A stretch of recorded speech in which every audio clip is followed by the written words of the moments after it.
Ahora, dale.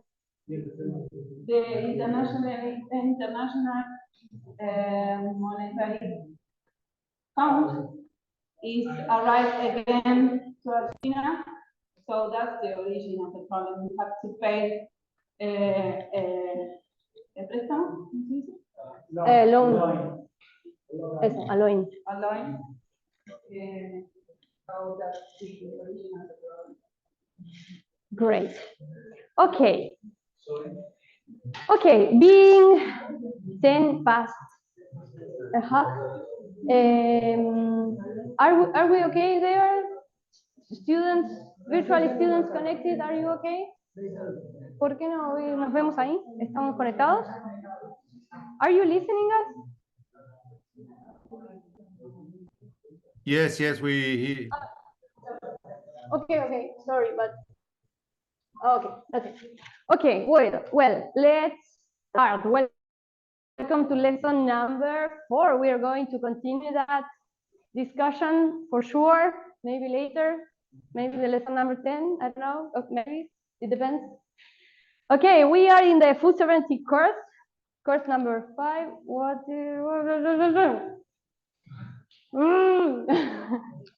Okay, that's it. Okay, where are we? What are we doing here? Please, we have been sharing for now 4 entire days, and what the hell is happening here inside this room? We are now starting the module number 3. That's going to allows us to reflect, to study, to analyze some sustainable agriculture models, but we come from modules number 1 and number 2, and why did we do that in that order? Because in modules number 1 and number 2, we define technology, we enter to a socio-technical analysis, we reflect a little bit about the nature of the construction of the problems and the solutions as a social phenomenon, as a social process.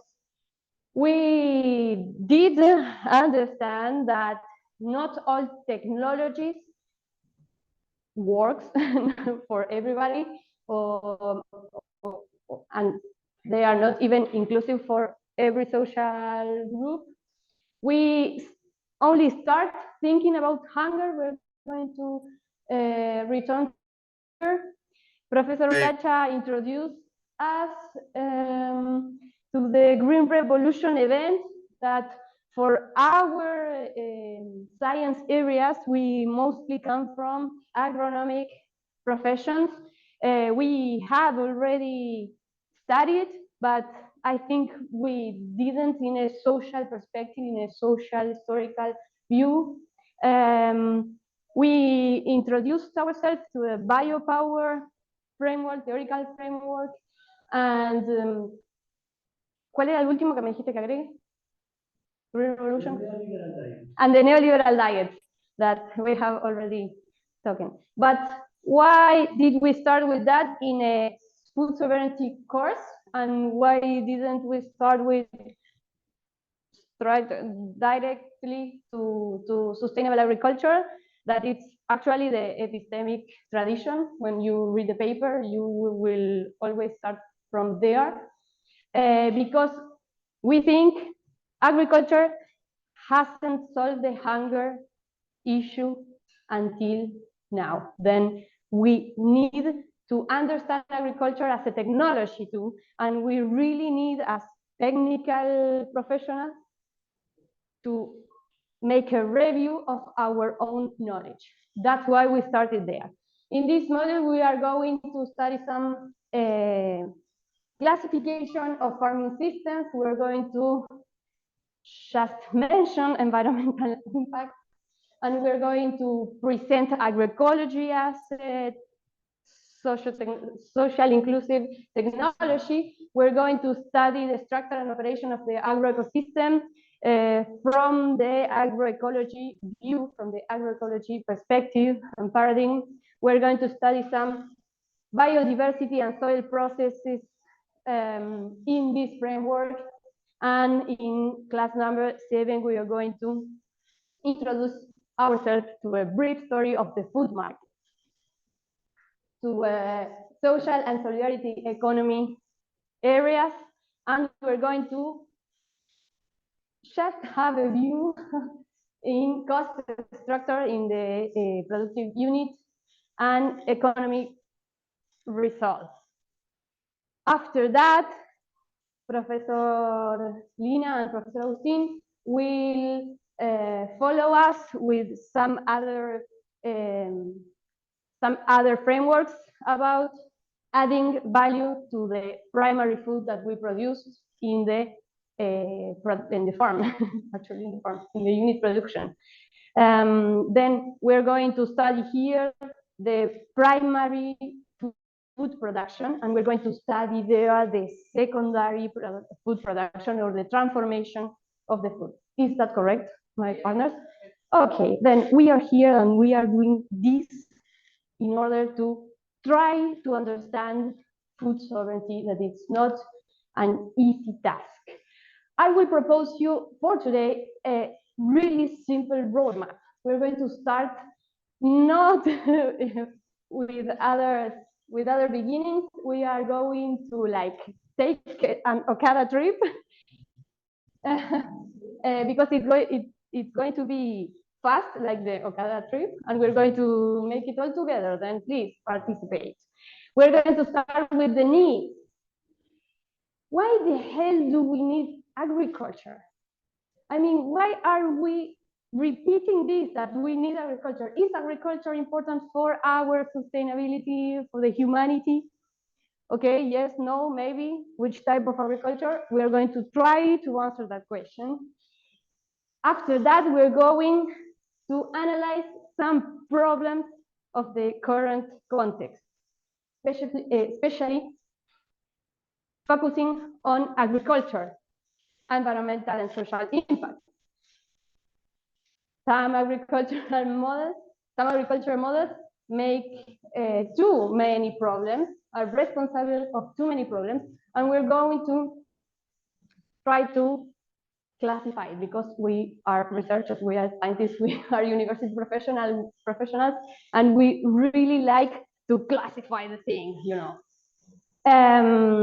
We have already seen in model number 1 and number 2 that some agricultural technology hasn't solved the problem of the hunger.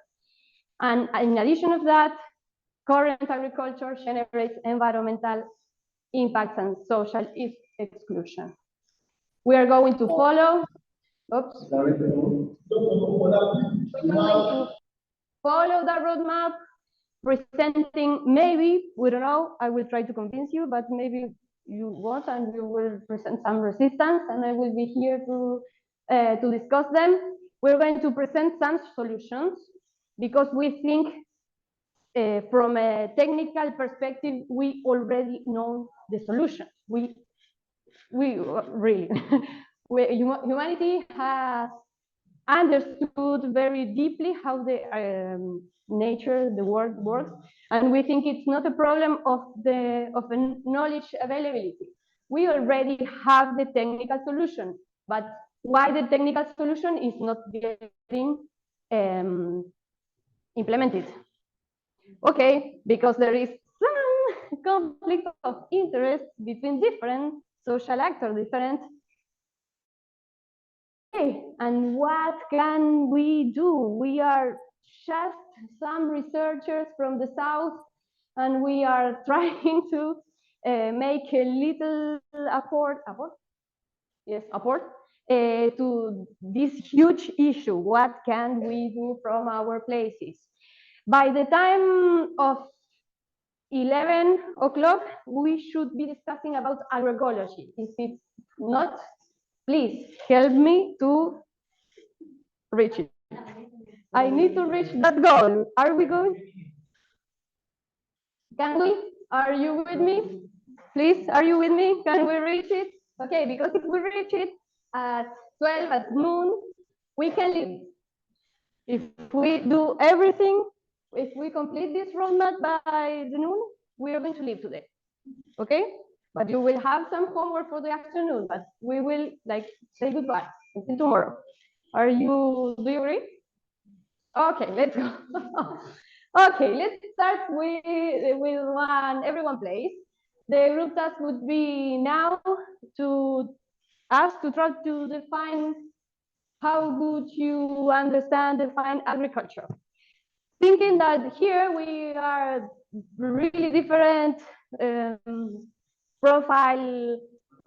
professionals, then I think it's not an easy task to define, to agree in one only agriculture definition. How would you define it?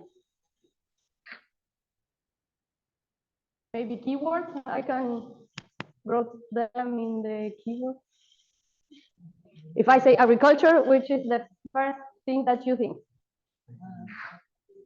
I think land. What? Sorry. Agriculture is a science of production of food, breeding of animals for human benefits. Okay. Do you all agree with that? Would you correct him or add something? Does agriculture only produce food?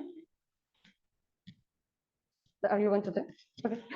In addition to what he said, he started by defining it as a science of a crop production, animal rearing for human consumption.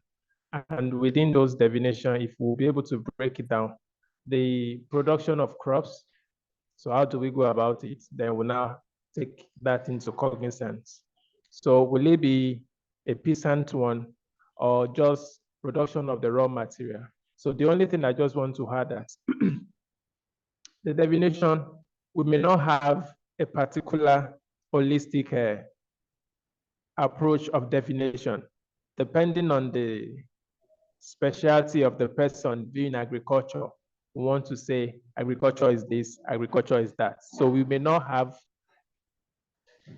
a specific definition. There will be different definitions, but as you said, the keywords are the thing we want to look into and be able to pinpoint.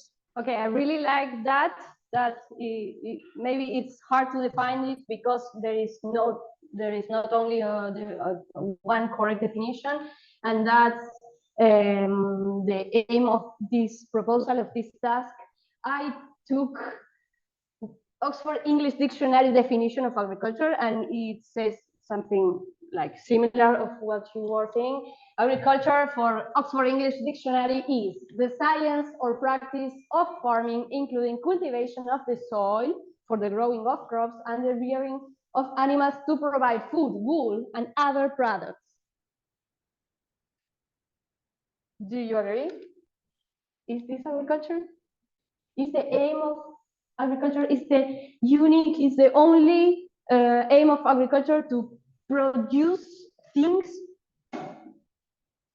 It has this definition all the colors of our fields. Thus, do all our objects of study objects are included in that definition? We come from seed improvement disciplines, we come from veterinary services and other aims that agronomic sciences try to achieve, try to bring to the society.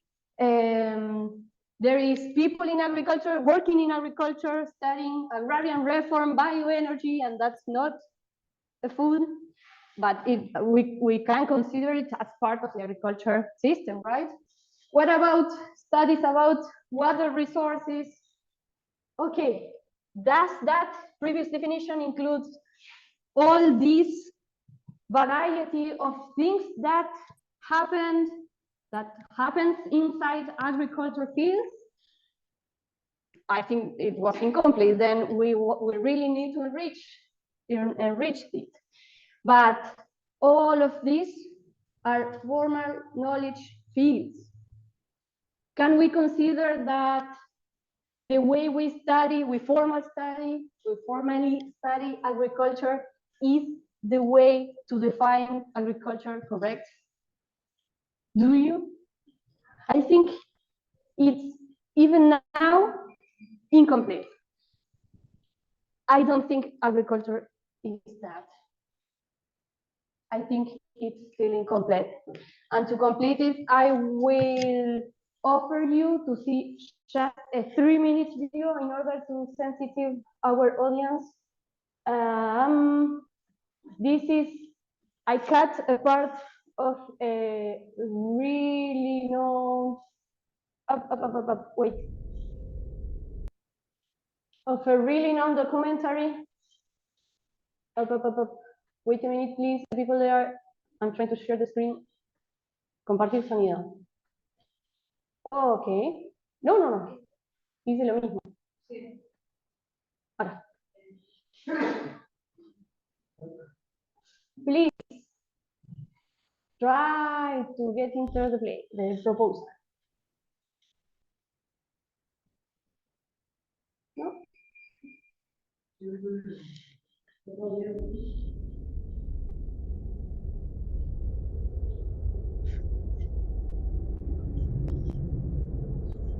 Okay, this is a Jean-Arthur Bertrand documentary called Home. Maybe if you're interested, then you will find it soon. The invention of agriculture turned our history on end. It was less than 10,000 years ago. Agriculture was our first great revolution.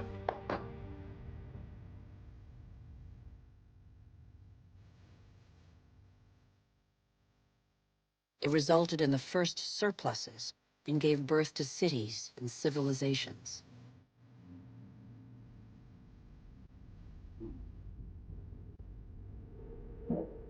The memory of thousands of years scrabbling for food faded. Having made grain the yeast of life, we multiplied the number of varieties and learned to adapt them to our soils and climates.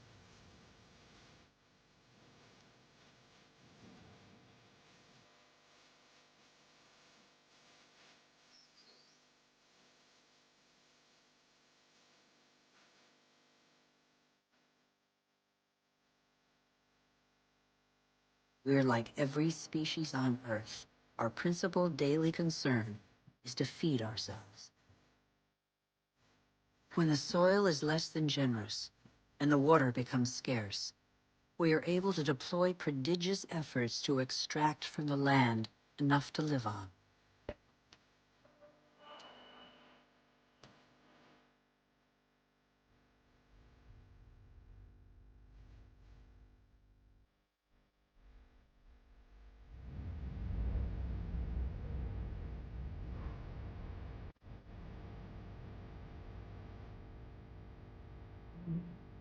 Humans shape the land with the patience and devotion that the earth demands, in an almost sacrificial ritual performed over and over.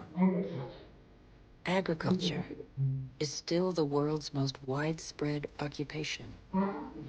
Half of humankind tills the soil, over 3/4 of them by hand.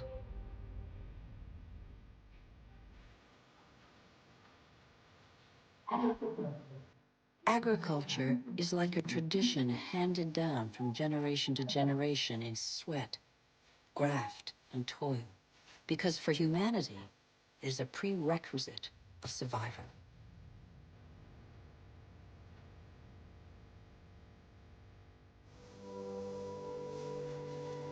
Okay. What do you think?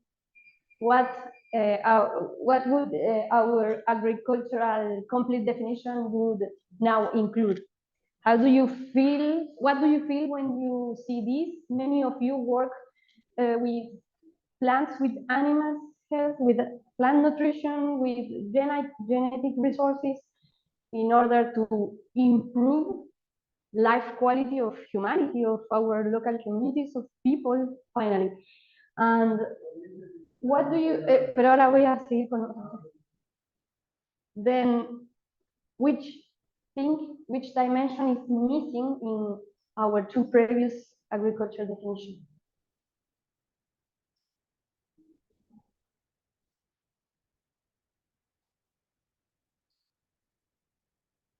Not a clue?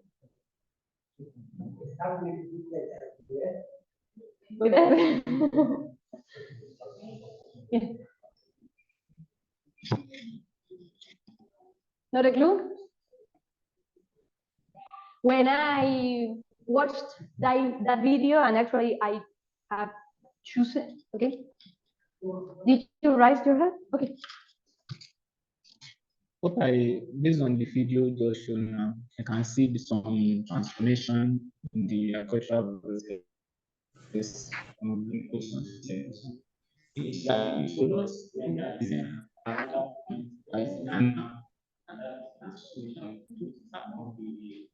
technology on school of thought. That's really important. So as far as technology evolved. And cultural science, technology is also Absolutely. what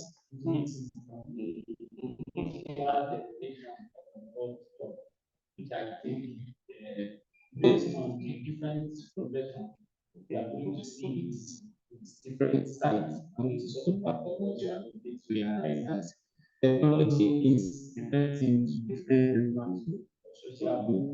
So to social science, and I think based on that, so all agree on particular definition, but I think based on the different field, you can be able to infer that okay, based on my own need, this is what I think. Agriculture, and as a social scientist, I just look at that agriculture can be defined as actually a combination of different inputs. Definition of so that definition now input factor, which is also lacking in the first definition we had, just factor in just production of doesn't actually look at any level of input. So from my own perspective, social scientist, as a social scientist, I can say a combination of different factors of production, which the factors of production are four, but they are beyond four. So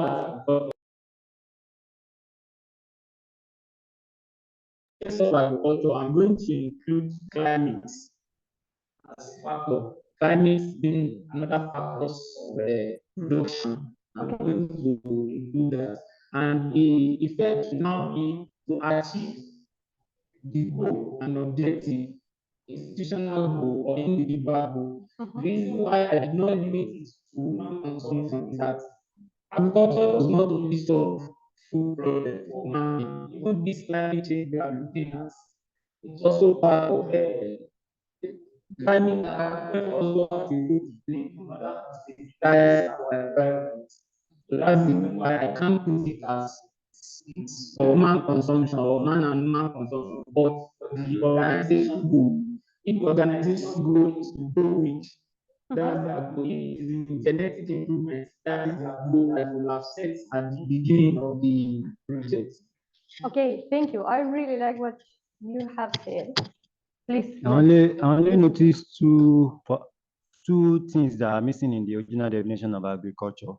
What I noticed is agriculture is bringing together people, different social groups. Like agriculture brings people together. That's one. Then from this video, I noticed agriculture is the main factor that is responsible for the development of an area, or like settlement arises through agriculture. So those are not included in the definition. I really like what you were saying. Yes. After that, you will. What can I get from the video? Agriculture is supposed to include also practices and some techniques. So this is one of the indigenous knowledge practices in the area. So agriculture is supposed to include the topography of the area, because we have this type of the system in my country, in the center of the country. So the topography, the altitude is also included in the agriculture aspect. Nice. Yes, absolutely. Yes, please. More. That's what I want to emphasize. Just to add to, at the beginning of the video, we saw a land that was just like a desert with dried grassland. Over time, we were able to see how the people working on the land make the land to appreciate. And we can see how they were able to retain water and brings about green feed. Okay. Thank you. Anybody else? Yes. I just want to include that in the first definition. I think there's a key word that is also missing, that's sustainability. Because if you are going to produce crops or rare livestock, you must do it in a way that the coming generation will also be a partaker of it. Not just, when we are making use of our lands, we should not diminish the nutrient completely. So sustainability is also a very important. Okay. Thank you. Perfect. Wow, that's interesting. The thing that I think would synthesize this discussion is that when I choose this part of the documentary because for me, it's like really clear that agriculture is related to nature and natural resources, but modulated by the human hand. And it's like really clear in the type of farming system chosen there that agriculture is made by humans. Then I will just see again just the word agriculture. Agri means is related to the land, and culture is culture. The thing that is missing in all those definitions, and I would say also that is missing in our curricular professional formation, education, is the cultural part. And that means much more for me and for us that saying that we should do agriculture locally situated, like respecting the topography and the particularities there, but also to understand that agriculture is part of our identity. And mostly because we are from South populations in the South Hemisphere, agriculture has really rich and diverse types practices, and that not only includes the technical fundamentation of that practices, that also includes our tradition, our cultural traditions, our dates, special dates. We have special dates. Probably your peasants movement have their special dates related to harvest, related to seeds, related to some festivities or social events related to agriculture. And when we study agriculture, thinking that the cultural part of the agriculture is only the technical practices and their fundamentations, we are missing that agriculture, in fact, correct, is a technology, as companions, partners from National University of Quilmes told us, technology is social and the society is technological. That's it, right? Great, thanks. Then, what we really need to reflect is which is the culturally true component of the agricultural systems that we manage. We all here study agriculture. Are we including cultural aspects in our research projects? Are we respecting a farmer's identity involved in some practices, I'm suggesting that we really need to get more sensitive about cultural part of agriculture, because it's not only the technical fundamentation of or a practice. Then, okay, wait. The classical Occidental perspective of science is science is here and nature is there. So science interacts in an asymmetrical way with nature.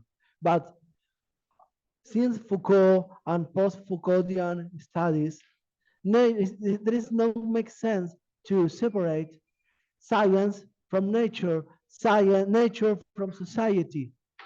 It's impossible to think about society without nature, without a territory. And it's the same for the nature. It's impossible now to think about nature without humans. So what Clara is going to say that agriculture, the culture part is human part, and the agri part is human part too, because we need the nature to support us, and nature needs us too. So absolutely, and I think in a climate change context, revising, retrying, re-putting into the table that aspect, I think that we have the scientific or epistemic tradition to see first, to watch, to go into the environmental impact, and many, oh, we are in the middle of the class, on 11. 11 o'clock. Then we will try to go faster, but I just wanted to say this because I'm an environmental scientist and I have studied the climate change. Exactly, is my study object, and we have studied from environmental scientists how to value environmental impacts and how to put numbers to the things and how to study them. And then we used to discuss that we were subestimating the environmental impacts of each activity or each industry and blah, blah, blah, blah. And that is correct, that is okay. But then I will try to pose first this question: how much would it cost to change, for example, the terrace practices? We saw in the video, in the documentary, many landscapes cultivated with terraces. The partners told us that they used to that practice in her country. And okay, terraces is a practice that is like part of a population identity.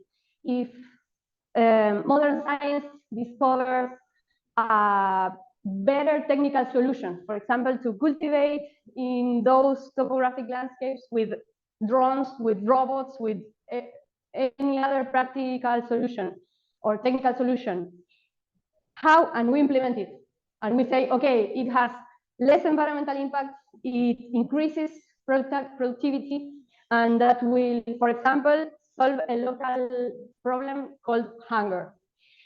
If we have implemented it, which would be the social, cultural impact for that particular community? The terraces practice has been part of their landscapes for generations. Then from a technical perspective, we would recommend it. From an environmental perspective, we would recommend it. But what happens with the cultural part of the agriculture activity? How can we measure that?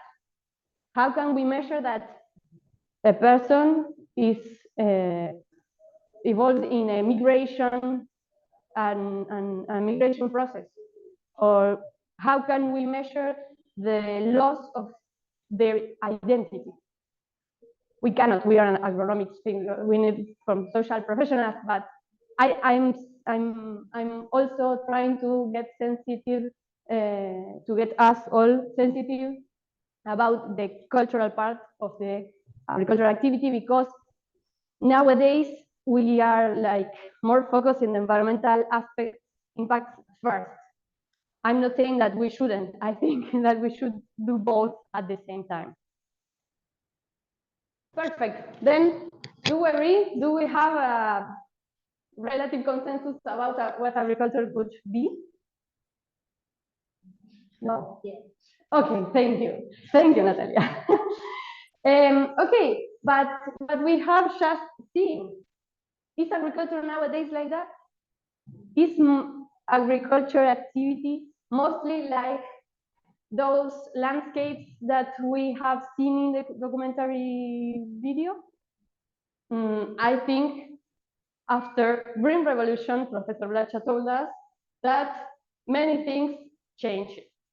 In any case, hunger problem was solved, but many things about agriculture activity have changed. Which of them? Okay. And let's do the second part of the video that I carried.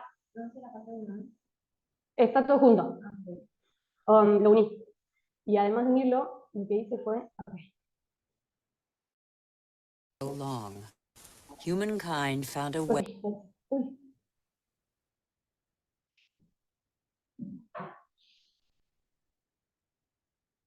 But after relying on muscle power for so long, humankind found a way to tap into the energy buried deep in the earth.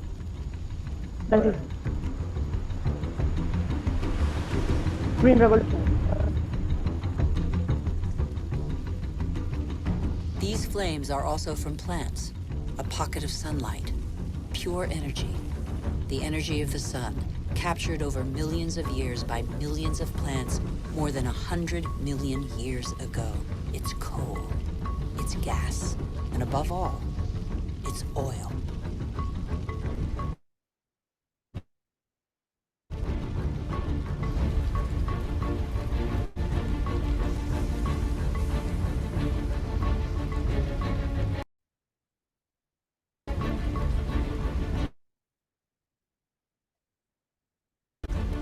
And the pocket of sunlight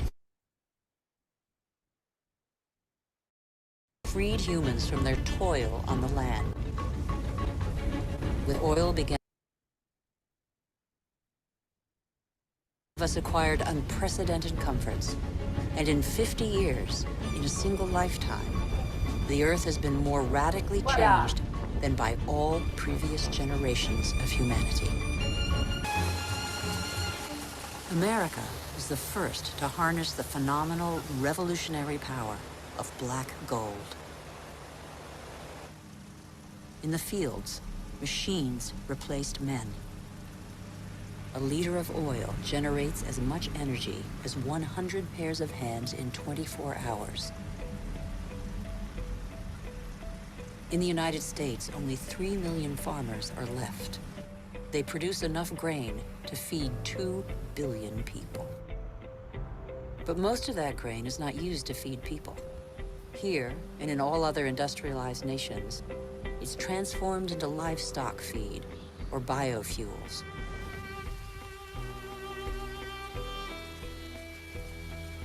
The pocket of sunshine's energy chased away the specter of drought that stalked farmland.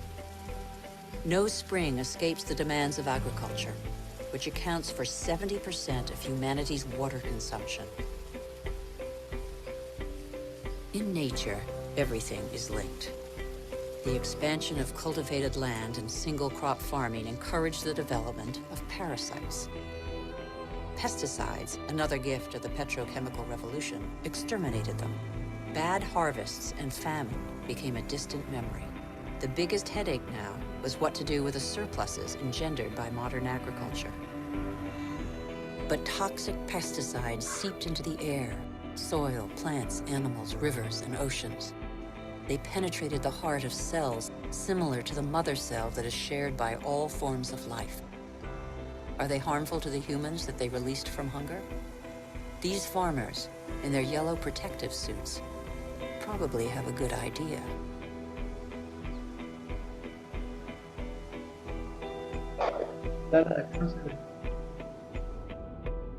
Then came fertilizers, another petrochemical discovery. They produced unprecedented results on plots of land thus far ignored.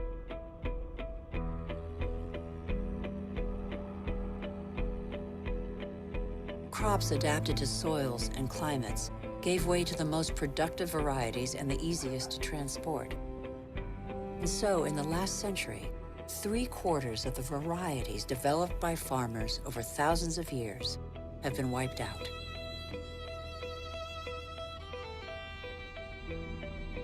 As far as the eye can see, fertilizer below, plastic on top.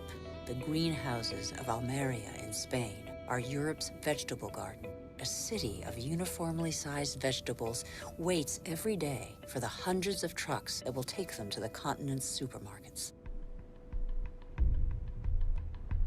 The more a country develops, the more meat its inhabitants consume.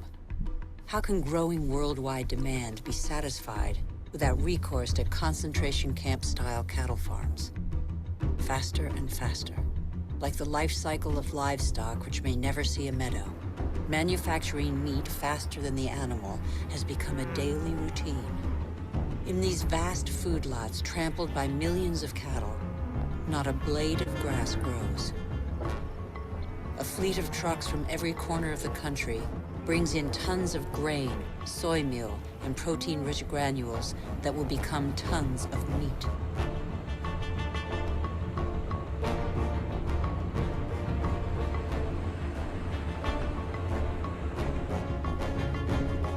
The result is that it takes 100 liters of water to produce 1 kilogram of potatoes, 4,000 liters for 1 kilo of rice, and 13,000 liters for 1 kilo of beef. Not to mention the oil guzzled in the production process and transport.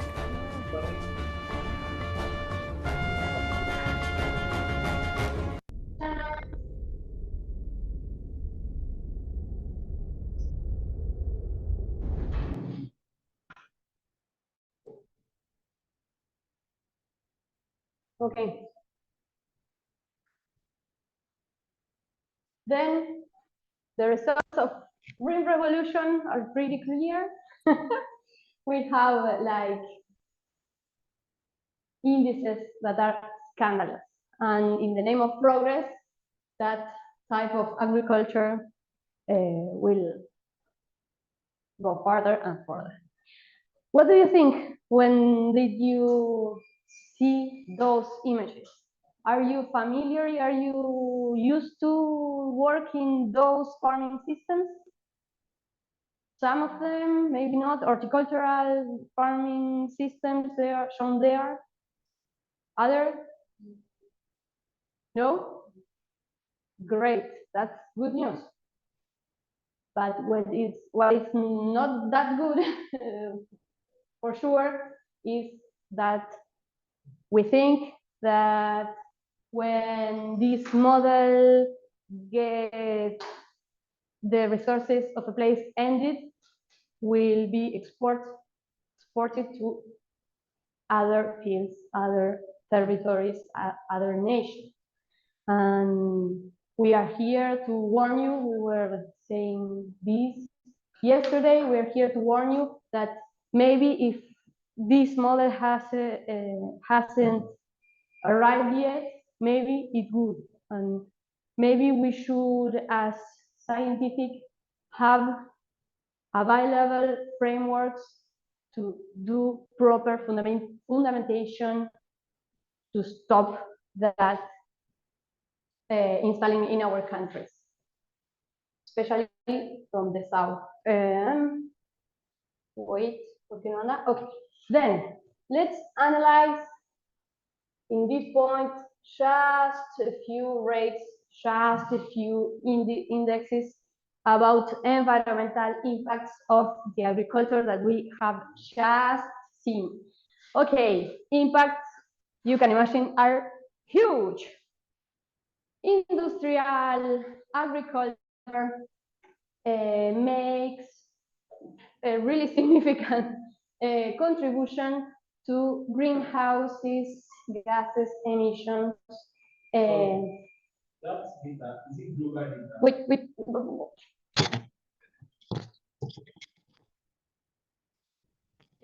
The data, sorry, the data, is it global data? yes, this one is global data. Yeah. Okay. Land uses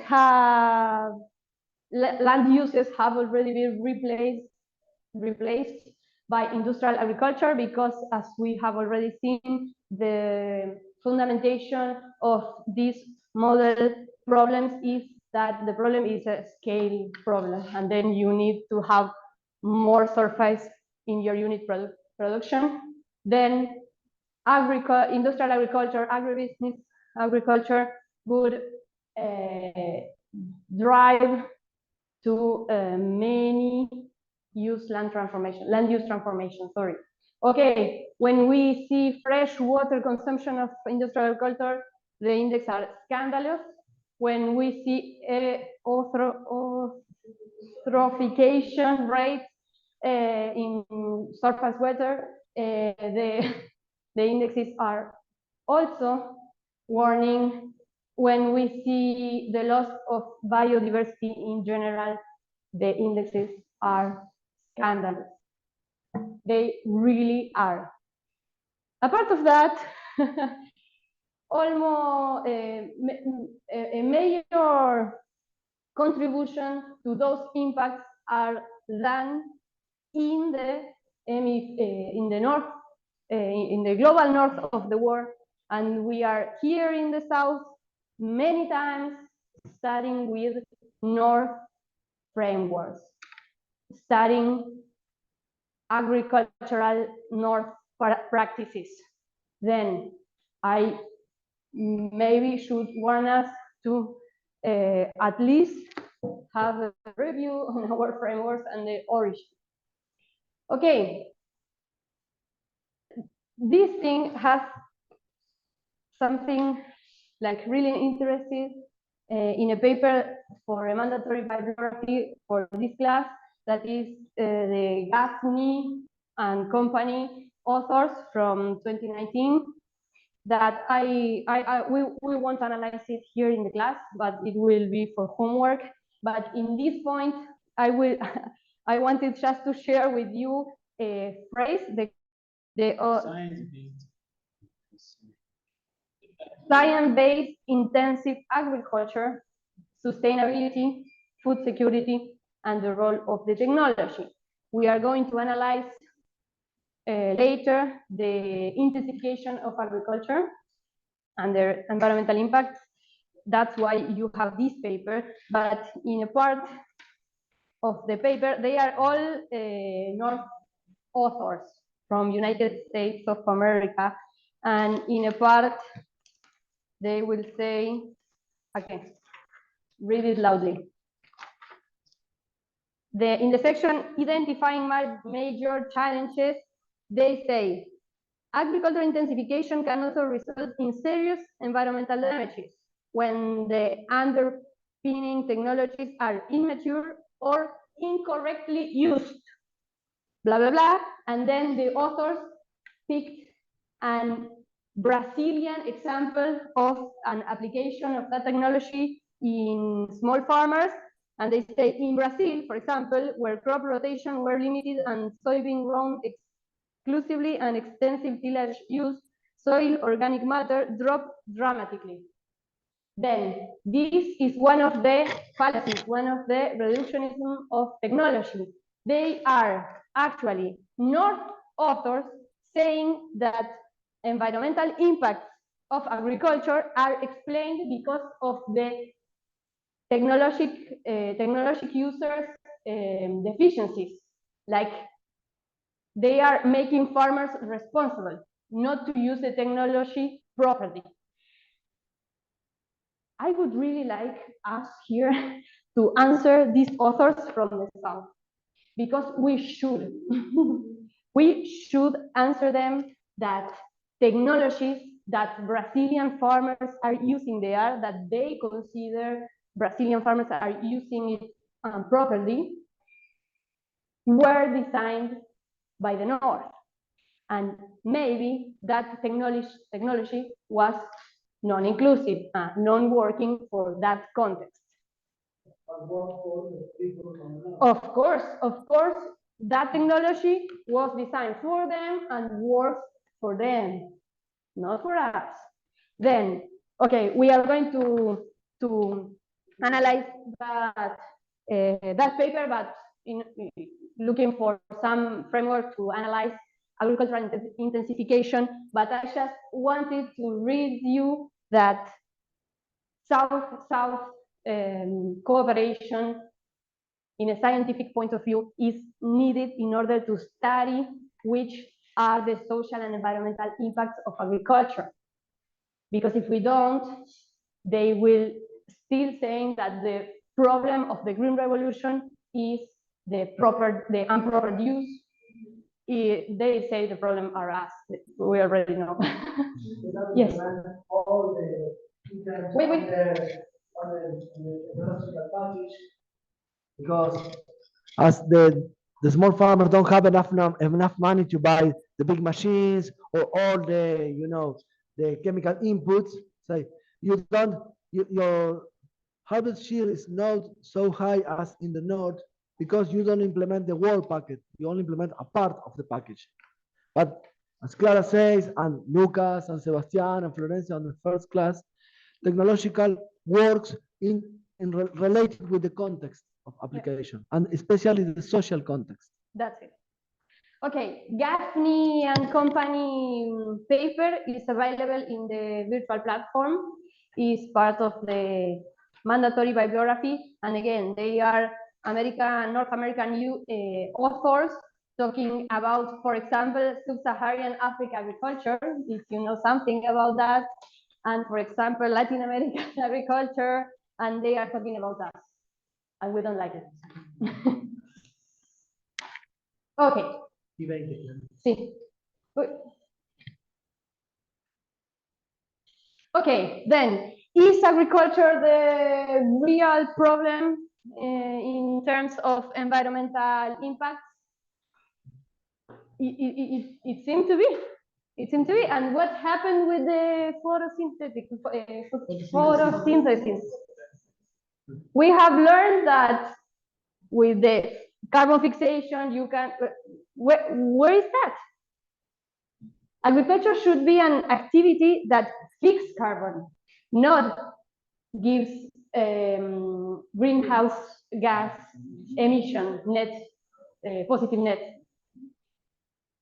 What happened in the middle? Really? What happened in the middle? Okay, technology and story happen in the middle. What we are going to analyze now is the second paper bibliography that you have for this class that identify a classification for farming system models. And these authors try to classify a huge variety of agricultural models, and they build this classification that I really like it, and I think it would be really, really useful in order us to identify different technologies. We could consider that these 6 farming systems that they identify are technologies. Okay, the classification is not easy. The graph, the figure, do I pronounce it okay? The figure is really it's a little bit complex because we have 2 axes in the horizontal axis. We have in the horizontal axis. Okay, no, I will start with the vertical one.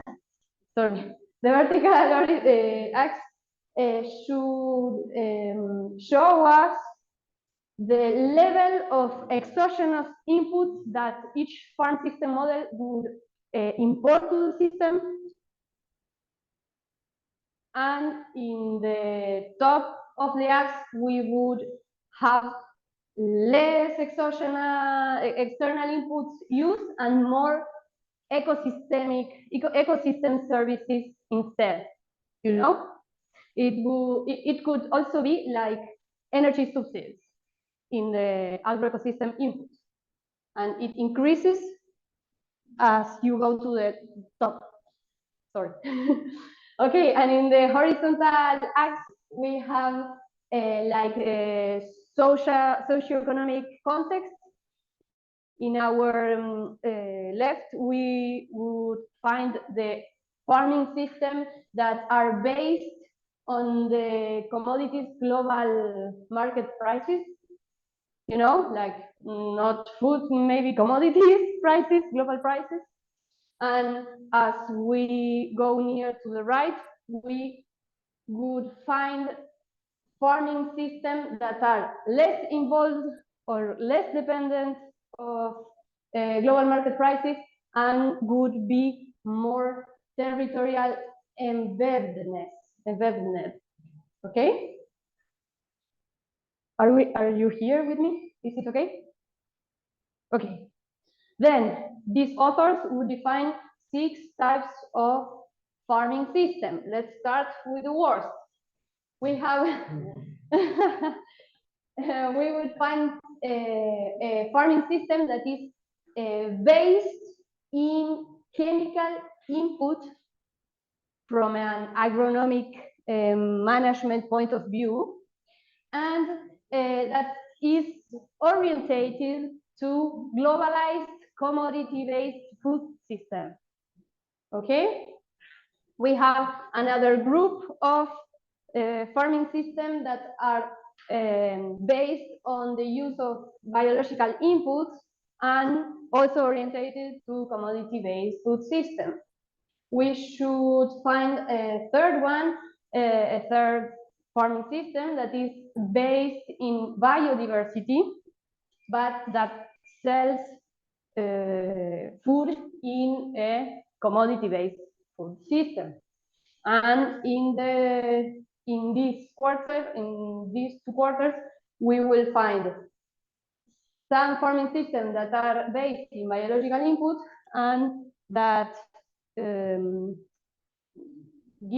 sells their production in a circular economy. And the 2 more interesting, I think, that are the farming system based on biodiversity and that deliver the food, the production in alternative food system and in circular economy. And for the end, for us, our study object in agroecology, that is the farming system based on biodiversity that gives the production to an alternative food system, circular economy, and collectively managed in a multi-service landscape scale or paradigm. Then, this particular figure is really, really interesting to me because it has the power to define a really big diversity of farming systems. In the opposite hand, we have the tradition to like just find 2 things and try to oppose it linearly. And here we have a really big diversity of agricultural structure, we would say, agricultural structure for a territory. And you also would be capable of classify the farming system present in a territory or in a nation, and that should be like a really interesting framework to analyze your own study object. For example, we could analyze animal health from different perspectives or different models present in a territory, and go on with, and so on with different study objects. Okay, 2 things that are really, really interesting about this classification is that different farming systems can coexist. That means 2 things.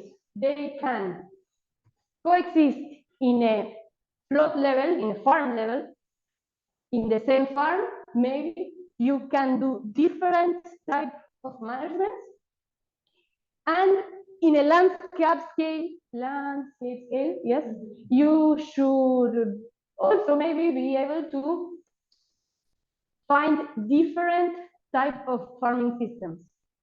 Okay, that's a really interesting thing of this classification. And in addition, as you can classify different units, production units in the territory, we could also analyze the transition between different models. And that's really interesting in order us to live the future of the agriculture in our nations, because that means that development, for example, wants to do a transition, to do the transition of these types of farming system, for example, to this one. That's the Green Revolution. You know, peasants and family or smallholders farmers would be driven to implement the biotechnological pact discovered in the Green Revolution, and that transition works for someone. But maybe we can do the same in other directions. We can drive systems from one of those to another. That transition, for example, for the agroecology discipline is a really interesting field of research. Agroecology transition has major challenges and really needs to go deeper in the researching field. Really need to study how we can do the transition between different farming systems to a sustainable, more sustainable one. Okay? Okay, I want to go further with this paper, with this bibliography, but you have it available in the virtual platform, and it's important. Okay, then, we're in the problems. Was agriculture the problem? Okay, it's not the problem. Maybe some models have major problems, but not all of them. And then we already know the solutions. We need to do transition between farming systems in order to reach the goal of sustainable development. Huh. Okay, you're here. I think I have convinced you. Or maybe you have sleeping. Okay, let's then present, for example, all or some things that we know about agroecology as a farming system more sustainable, social, economy, and environmentally sustainable. Okay, agroecology is, it's a lot of things for us. It's really hard to define agroecology as a single feature in Africa, when you know that many people that you respect are working in that field. But I will try for you. It's hard, really. For us in this course of food sovereignty, agroecology would be a technology. And that allows us to go into the socio-technical framework, analysis framework. But to synthesize, to summarize it, agroecology is defined as a disciplinary science, as a human ancient group of practices that work the land, to cultivate the land, and a huge social movement that have joined a lot of relevant social groups that are different, that were joined under this umbrella, under the struggle of land access and agroecology management in order to reach food sovereignty. We would also define the agroecology as an alternative model, an alternative paradigm opposite to agribusiness, industrial agriculture, in order to reach food sovereignty. That's how some groups would define agroecology. Me and you here, we are scientifics. We have studied a profession in the university. In my case, I come from environmental sciences, and I have already studied, before knowing agroecology, some framework focuses, some framework focus in multi-criteria project management. You know, it's defined by the trade-off between environmental development, social development, and economic development. Do you know, do you have already studied this trade-off? You know, that means that when you improve an environmental performance of a project, probably that you should be more economical. And if the same, if you do that, a project reach a better economic performance, you should show results. That's the trade-off between the sustainable development. That's why it's so hard to reach sustainable development goals. Are we okay? Yes. Okay, well, I had already studied that, and then I arrived to agroecology. And it seemed to me, in that moment, that agroecology to satisfy all those three dimensions of development together. Because we never forget the social part or the scientific part or the practice part of agroecology. And in the practice part is the people, are the farmers here. Then we should respect their cultural tradition, their identity associated with agriculture, and so on. But who are we? Where are we stand? Where are we here? We are all university professionals. Some of you are farmers or come from farmer families? No? Do you all live in urban areas? No? Yes? It's difficult. Is it difficult? Okay. Okay. What?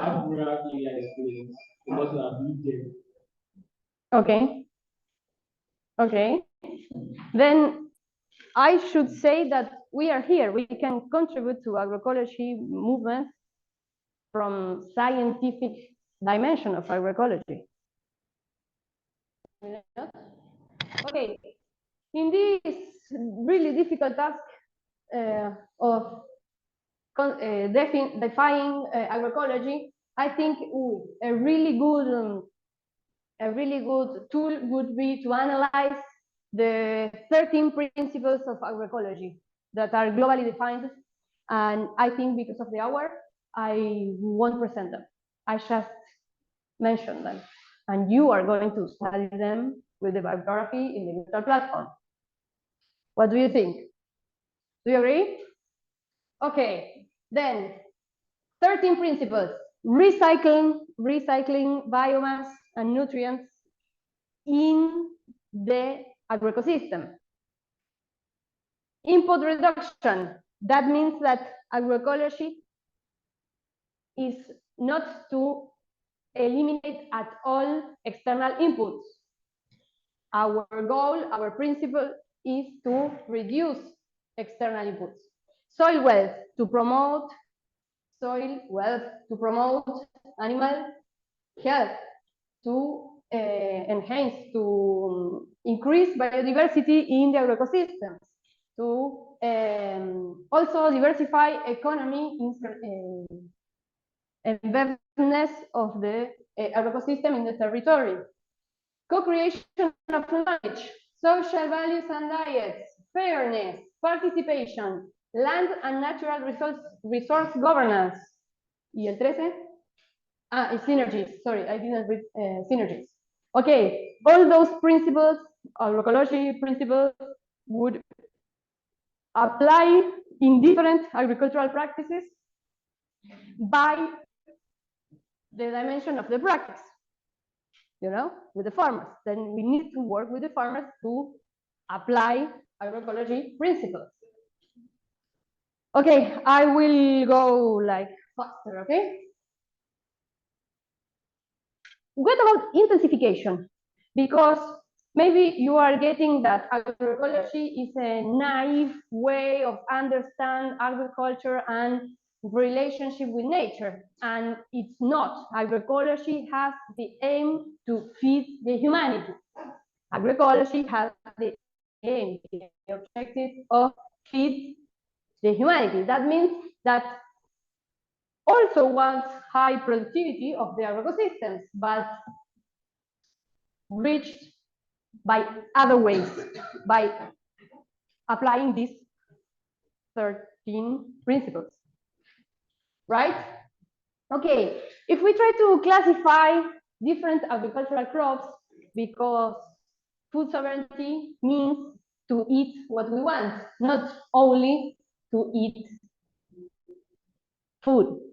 That means that we should be able, as professionals, to manage agriculture in a territory, trying to produce many different things, many different crops. Our tradition, at least in Argentina, I don't know here, you can say us, is to study like very specifically, thank you, that, different family of crops like floriculture, horticulture, as you say, fruit growing, forestry, cereal crops, oil seed crops, industrial crops, fodder crops, like separately. And okay, agroecology would criticize that because you should, from an agroecology perspective paradigm, you should we should study crops in the agroecosystem in order to describe the relationships that that crop establish with the other components of the agroecosystem. The other components of the agroecosystem are biotic factors and abiotic, thank you. And the people is inside the agroecosystem. Then we should define all those relationships.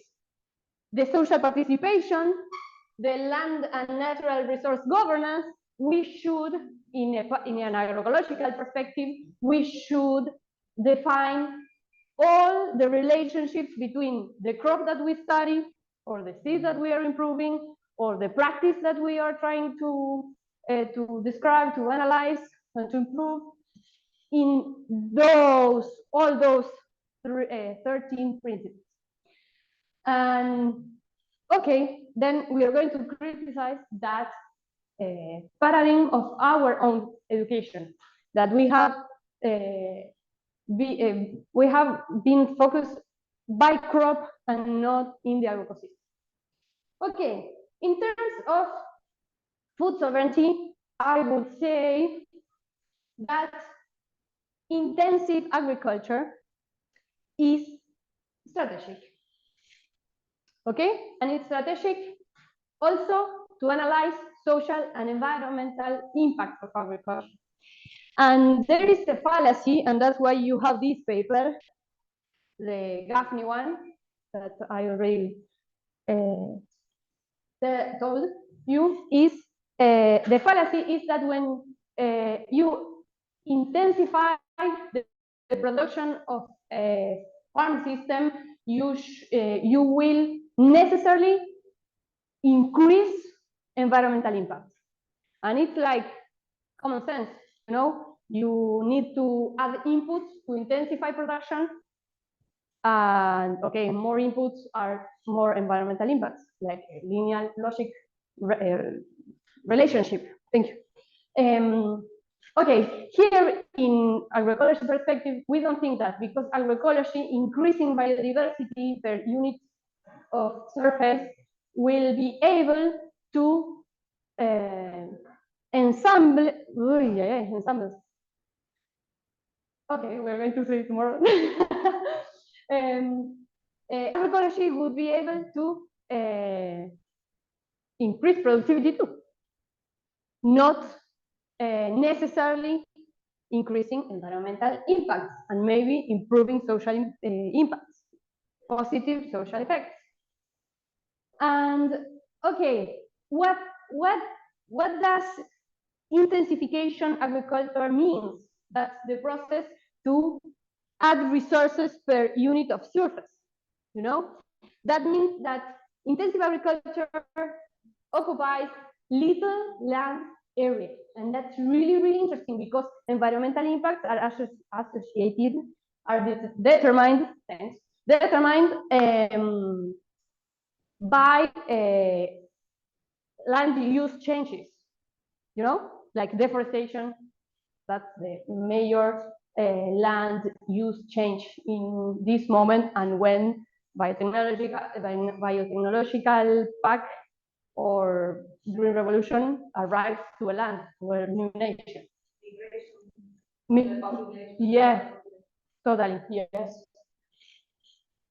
Intensive agriculture, in difference of green revolution, agribusiness, or industrial agriculture, needs a lot of people working there. You know, requires a lot of labor. That means that intensive agriculture has the power to generate employment. Really, when on the opposite hand, the other model has not that capacity. Intensive agriculture makes intensive use of resources, and that maybe will be a problem for environmental impacts. But when we analyze the type of technology, the type of inputs, and the type of knowledge that we put into in an agroecosystem, maybe we can think that resources are renewable too. Intensive agriculture demands for specific infrastructure. That means that intensive agriculture has the power to drive local development. I mean, farmer will need to buy things locally to build and maintain that infrastructure. Then associated with agroecological farms, we should have all other industries near there, present in that same territory. Intensive agriculture mainly requires irrigation systems, obtains high yields per hectare. That's a really interesting one, because we have been told that agribusiness model, farming system, is doing all this in the name of the yield, in the name of increasing productivity, in the name of the progress for our nations from the south. Then I think we should restudy, recharacterize the high yields obtained by intensive agriculture, because in less land you can produce the same or more.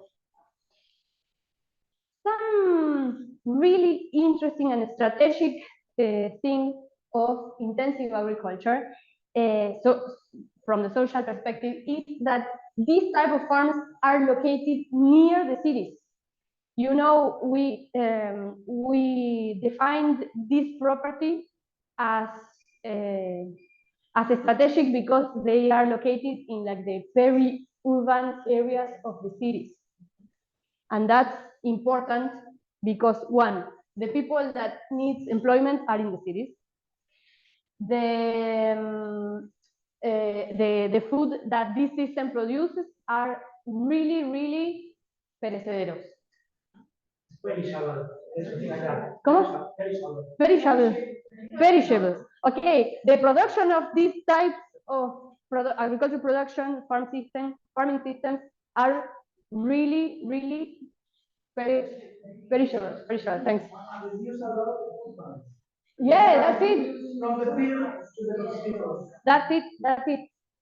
Instead of that, extensive agriculture agribusiness produces some type of commodity that can be storage. Thank you.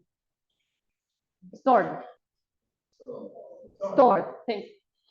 And by the end, intensive agriculture can promote really high levels of biodiversity in really small scale farms.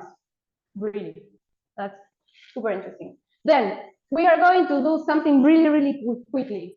Group task number 2. We're going to try to classify some types of productive systems, of farm systems, according to all that framework. That means that we should be able to classify them from a model farming system perspective or point of view, and from the type of production that they do, you know? Okay, let's start. Let's compare these two agricultural systems or production units. What do we have on the left, on the A picture?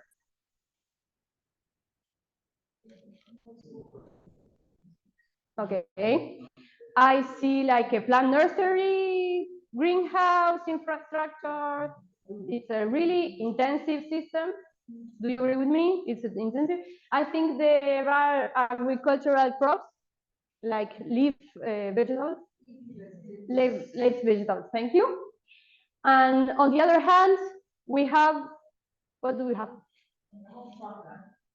We have plants on farm, rosemary, lavender. They are okay. They are this one, spice and aromatic crops. Okay, spice and aromatic crops. That's the main crop cultivation for your country according to FAO-Stat data for 2022. More than in Nigeria. In Nigeria, yeah, that's right, because there's people from other places. Thank you.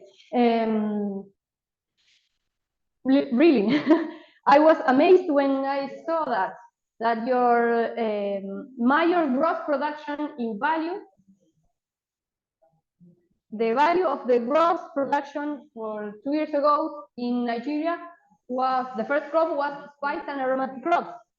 And that's really interesting for us because I'm the director of a career that is called Plant Nursery in our university, and I'm really interested on those type of crops particularly. And it's also interesting from an agroecological point of view because those species are mostly critical strategic species in terms of their role in the agroecosystem. Then you have a huge opportunity if that's true. If FAO-Stat data is okay, you have a huge opportunity. I have doubts about that data. That's why I included in the virtual platform, and I compared Argentinian data for the same year with Nigerian data for the same year. And it was an interesting exercise because I didn't believe that much too about Argentinian data. But let's try. We have a North organization, FAO, telling about our production. What if we all analyze our agriculture together? Nigerian scientific and Argentinian scientific, trying to describe our own production, our own agriculture. I mean, I think that has much more sense. Okay, that's a limitation. Let's research, let's do some research together. Let's look for financiation to do that. Together. Okay. Okay, other. What about this farming system? The A1, the left one, what's that? Oil palm fruit? That seems to be a monoculture. Do you agree with it?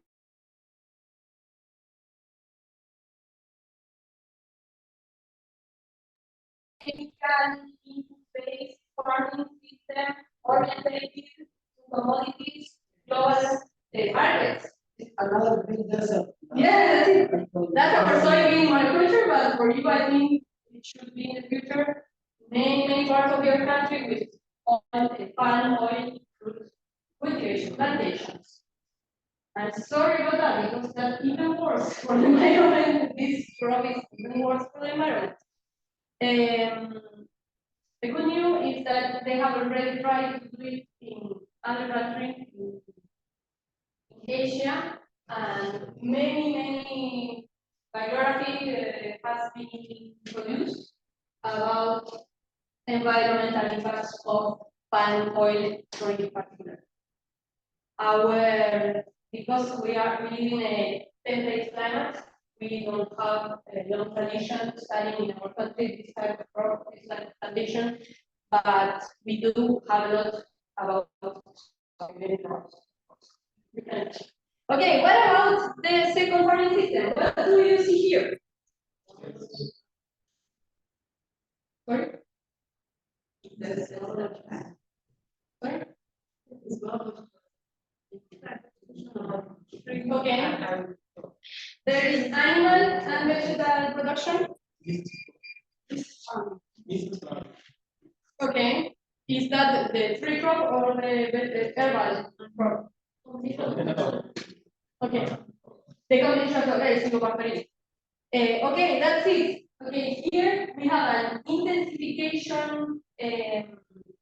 intensified inclusion of biodiversity because we have soil cover, like an annual soil cover. We have the inclusion of animal in the systems. We have maybe some beekeeping system and also poultry and also, okay, we can imagine some other productions that are compatibles that could be there too, and there is people, and that's not anecdotic. That's important. There's people. Then maybe we can imagine that this system is a mixed one, animal plant production, mixed farming. It's a mixed farming system, and maybe we should know more about the input management, but we could imagine that maybe it's more for local production because the extent of the unit production is probably smaller. Yeah. Okay. Okay. We have solutions. We started with the need. We need agriculture because we need to produce food and many things, but also because we are people and we are alive and we do have our traditions and cultures and we have stored history and blah, and then we need to do agriculture, but it should include some problems. Also, but we are very confident. Why the hell didn't we have a blind yet? Why the world is not an hegemonic of agroecology or biodiversity-based farming systems already? Do you know the answer? Maybe a suggestion?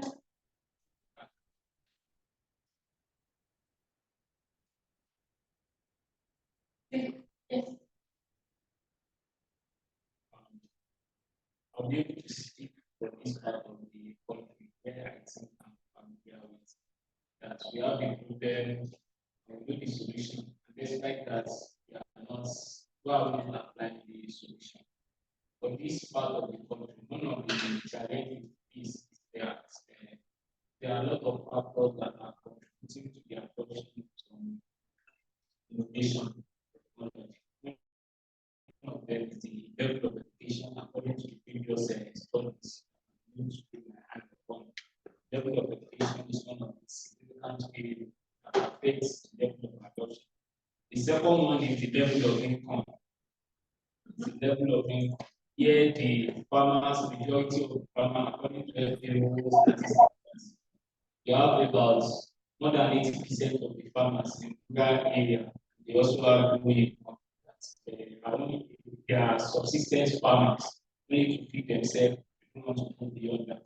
So that is one of the factors that is making people not actually adopt it. Then another thing is that, well, you can see government policy, but nevertheless, whatever the government policy is, smart farmers, as I can see gap on the board written by smart farmers can always make works out of the government policy and awards. So those are the things, the three major things that I think is affecting. Thank you. Yeah, I just want to say that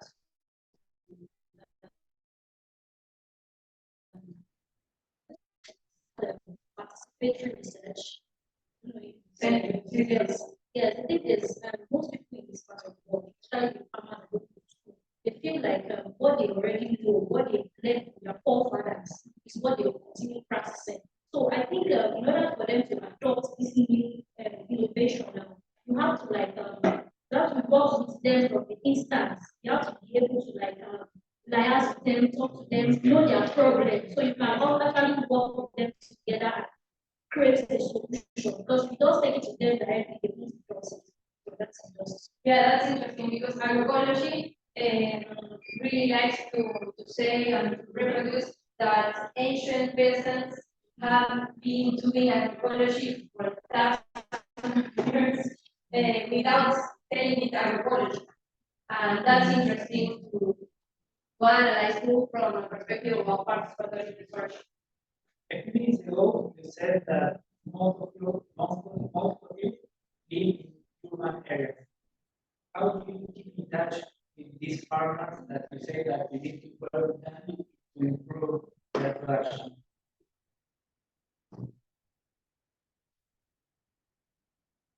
Are you in touch with local farmers? Yes, then have behavior agricultural development projects. Each state has an agricultural development project that are related to each. Have the forestry, have the crop science, have the extension.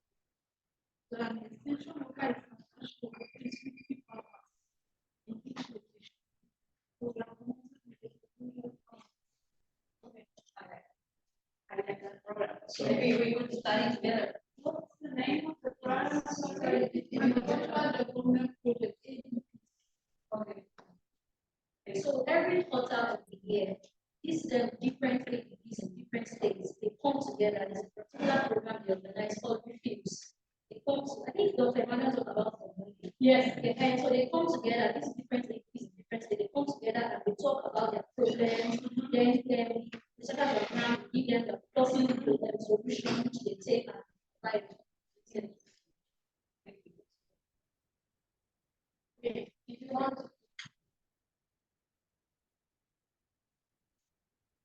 Another thing that I would also add is, I think you also mentioned something similar to it, area of migration.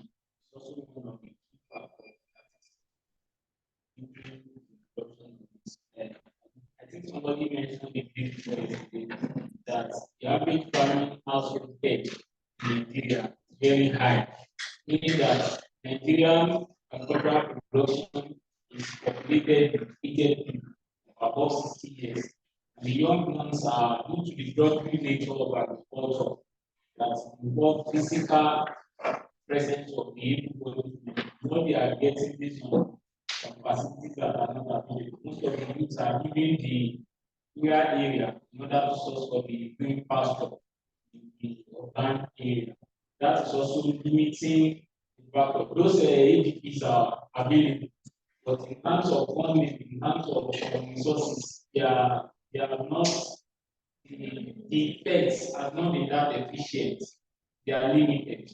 and the area they are covering in terms of taking data, having the data of some of these farmers to know what they actually need and how to get across to them as well. It's also one of the factors that is thank God for the former IDDF, that is Professor Dr. Akinwumi Ishola.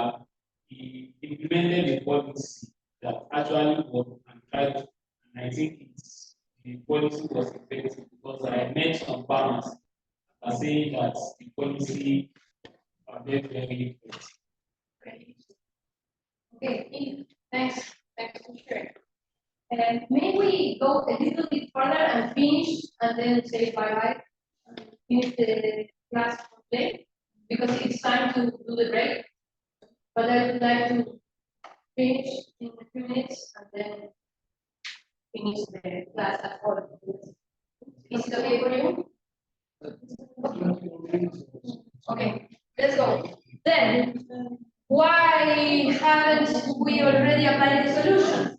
As you say, there is social tension. There is different interests. Are we here? Yes. Okay. Are we okay? Yes. Anybody need something? No, only one because the other is yes. Maybe there is another mic there. Okay. Then why haven't we already applied the solution? Because as you said, there is interest conflicts. There are conflicts between different social groups wanting or expecting different things from agricultural activity. Then that's why we should study the agrarian social structure, that is the study object of the sociology, agrarian sociology. That would help us to identify different relevant social groups involved in the agricultural systems generally. And then we should apply it in a particular and specific territory to identify who are exactly the social groups or the actors for each type of each of agrarian social actor. Okay, let's imagine some of them in a generic farming system.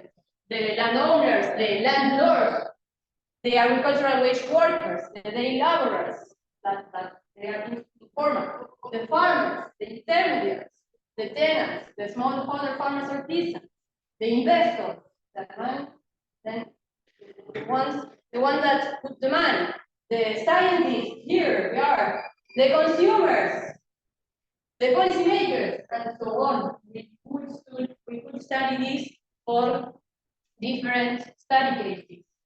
Okay. The question here, the question in the frame of this course would be food sovereignty for whom? We should ask ourselves for whose food sovereignty we are going for. In our case, as scientists, or maybe as consumers, or maybe as policymakers, we don't know. The story will tell us, but in the position where we are, we should always ask ourselves as agronomy professionals, food sovereignty for whom? And that's an individual answer. You can do seed improvement as understood as a technology useful or working for landlords, for farmers, for intermediaries, for investors, for scientists, for consumers, for maybe for consumers. You should include this as part of your research. Okay, I have already made that decision when I got my academic degree, and as a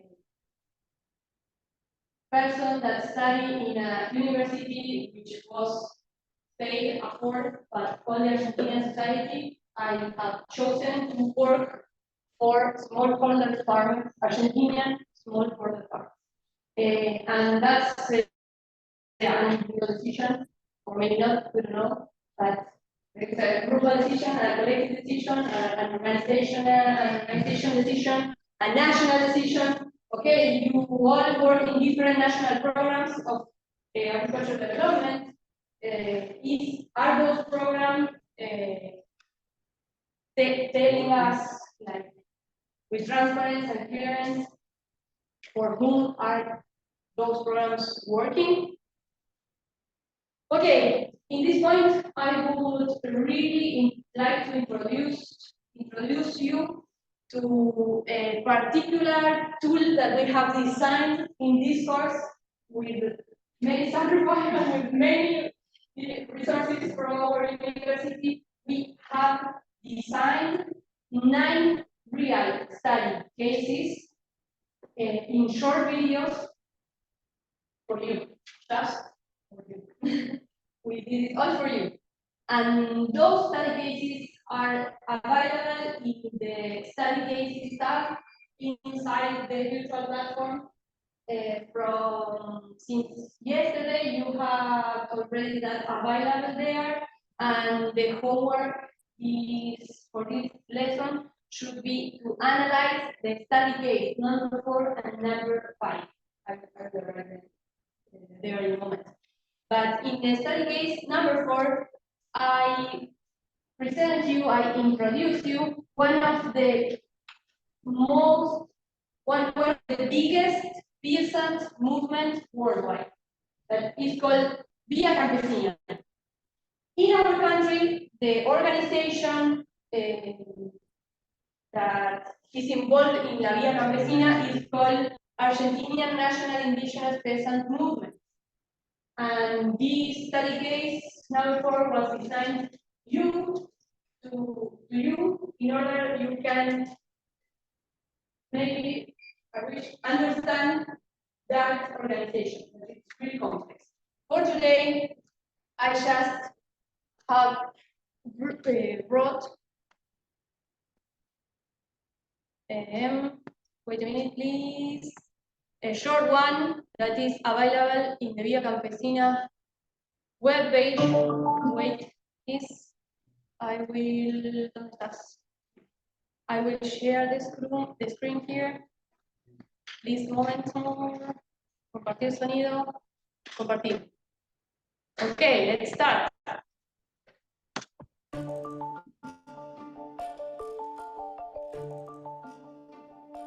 We, La Via Campesina, are an international peasants' movement who have come together with other allies from around the world to strengthen a global effort toward food sovereignty. Our global movement brings together millions of peasants and small-scale food producers comprising landless people, fisherfolk, indigenous people, local women and youth, migrants, pastoralists, and other people working in rural areas worldwide. As small-scale food producers, we feed 70% of the global population and are the custodians of ancestral wisdom handed down over thousands of generations. We hold the key to producing healthy and nutritious food in complete harmony with Mother Earth, at a time when it is threatened by neoliberal capitalism that has spread hunger, conflict, and global ecological destruction. That is why we have come together to defend our diverse ways of life that exist in our rural areas and protect our people's food sovereignty. Food sovereignty is the right of people everywhere to produce food locally and sustainably through agroecological methods that respect the climatic, cultural, and geographical context of each region.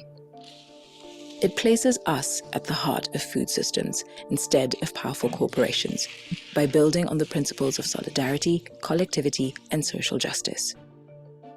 Food sovereignty defends our past, present, and future generations and is an alternative to a destructive and harmful industrial food system. It prioritizes local trade and markets, which empower peasant agriculture, food production, distribution, and consumption based on environmental, social, and economic sustainability. It ensures our right to use and manage our own lands, territories, waters, seeds, livestock, and biodiversity. Most importantly, food sovereignty gives us the power to produce and grow our food-producing knowledge and capacities worldwide. So, what is our collective vision? Together, we are fighting for a world where we recognize and respect the role of women in all decision bodies concerned with food production. Value and respect our diversity, traditional knowledge, and culture. Conserve and rehabilitate rural environments, fish populations, and landscapes. Reorganize food trade, where food is first and foremost a source of nutrition and only the surplus is traded based on principles of solidarity and cooperation. Determine our own food-producing systems and policies that will provide each of us with healthy and affordable food as well as a living wage. Defend and recover our territories from predatory actions of transnational corporations by guaranteeing us full rights to our land and seas through genuine agrarian reform. Give peasants, especially women, access to productive land, to indigenous seeds, credit, farming technologies, and ownership over their own knowledge. Live and share our lands and territories peacefully, without fear of violent conflicts, forced displacement, and confiscation of our lands. And finally, recognize and implement food sovereignty as a fundamental human right. Over the last 2 decades, our idea of food sovereignty started to germinate and grow. Today, several institutions, such as the Food and Agricultural Organization, FAO, the Committee on World Food Security, CFS, social movements, civil society, trade unions, and several national governments, including those of Nepal, Mali, Bolivia, and Ecuador, endorse food sovereignty as a central pillar in policymaking around food and agriculture. Despite these advances, the road ahead of us is a tough one. But the global COVID-19 pandemic has shown us once again that strong local economies are more resilient to shocks than previously thought. This is why we at La Via Campesina are committed to building a collective movement to achieve it through solidarity with peasants wherever they may be. Now is the time for food sovereignty.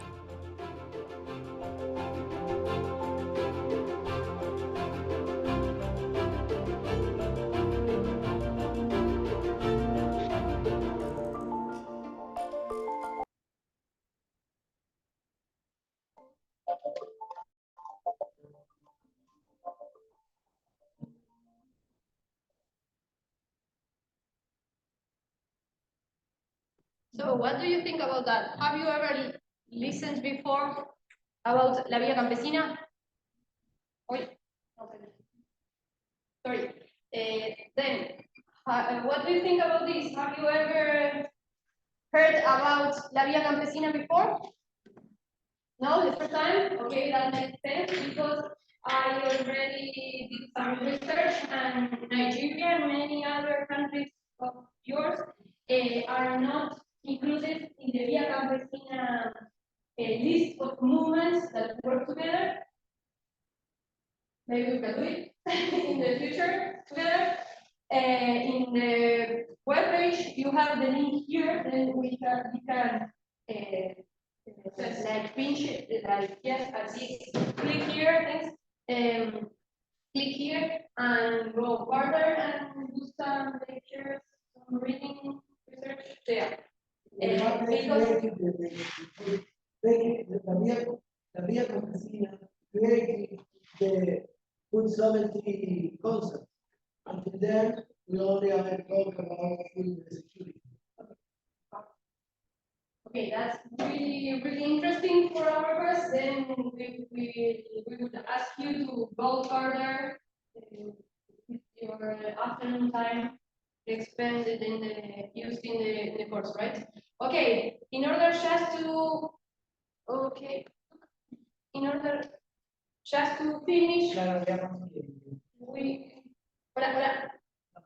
Debe ser que cuando comparto pantalla después me silencia. Ah, no, sí, pero me están escuchando. Hola, hola, ¿me escuchan? ¿Me escuchan? Yes, we can hear. Okay, thank you.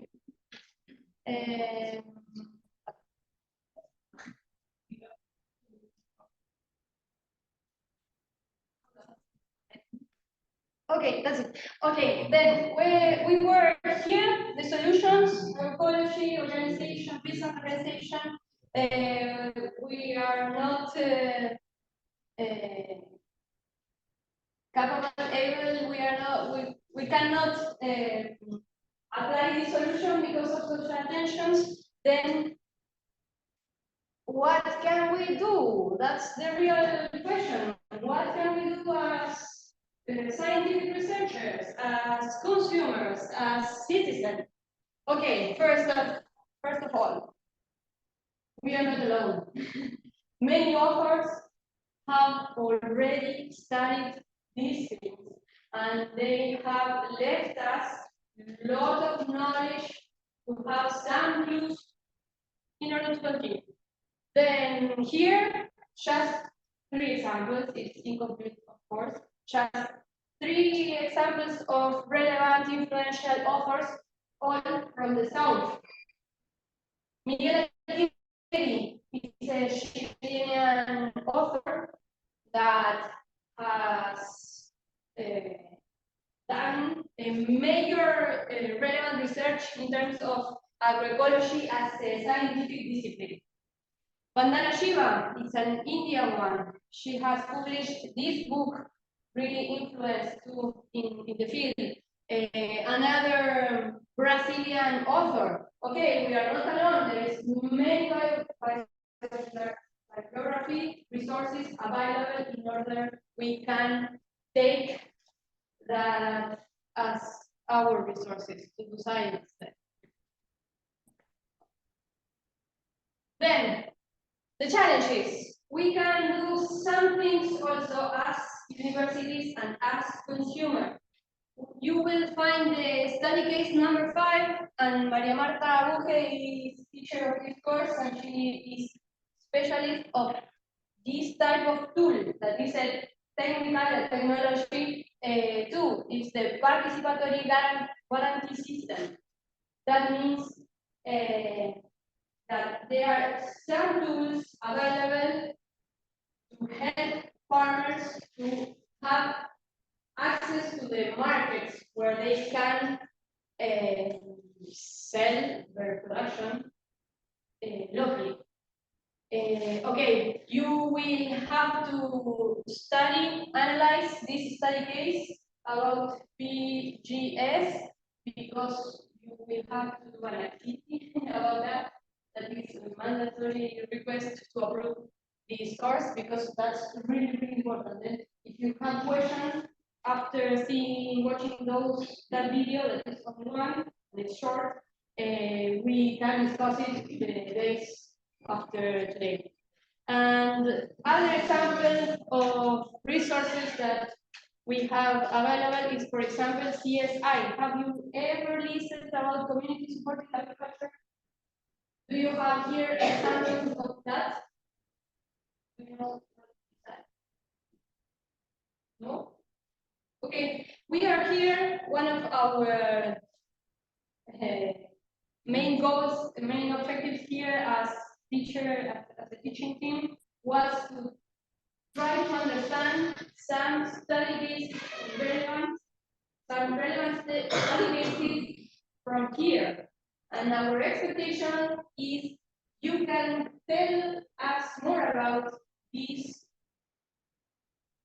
interesting experiences, locally developed in your final reports. Then the thing that we will be asking you to do in the final report will be related to this. We want you to choose a local study case, mainly your study object you are to research, and try to apply some of these frameworks. Then, if you don't have something equivalent or similar to PGS or to CFI, we really want to know how the access to the farmers production market is for another devices or tools similar. Okay.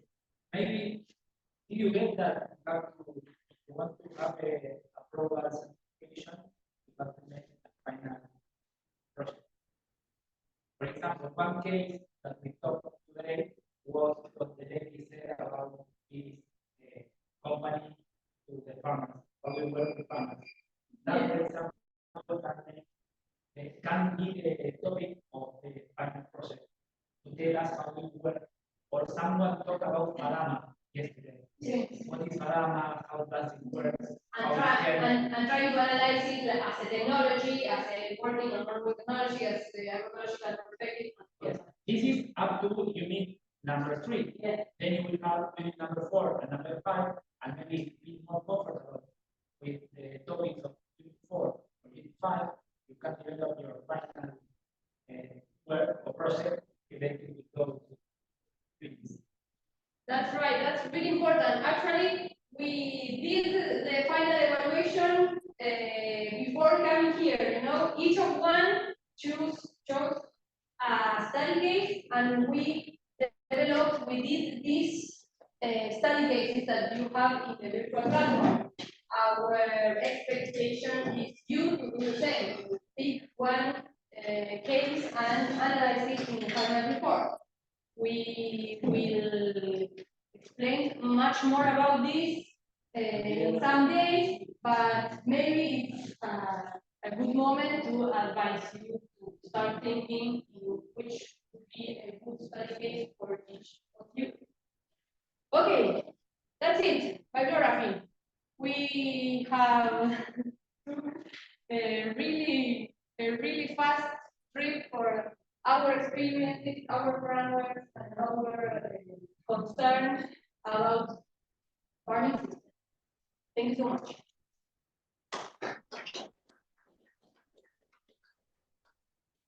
Okay. Yeah, sorry. Yeah, I'm coming. Yes.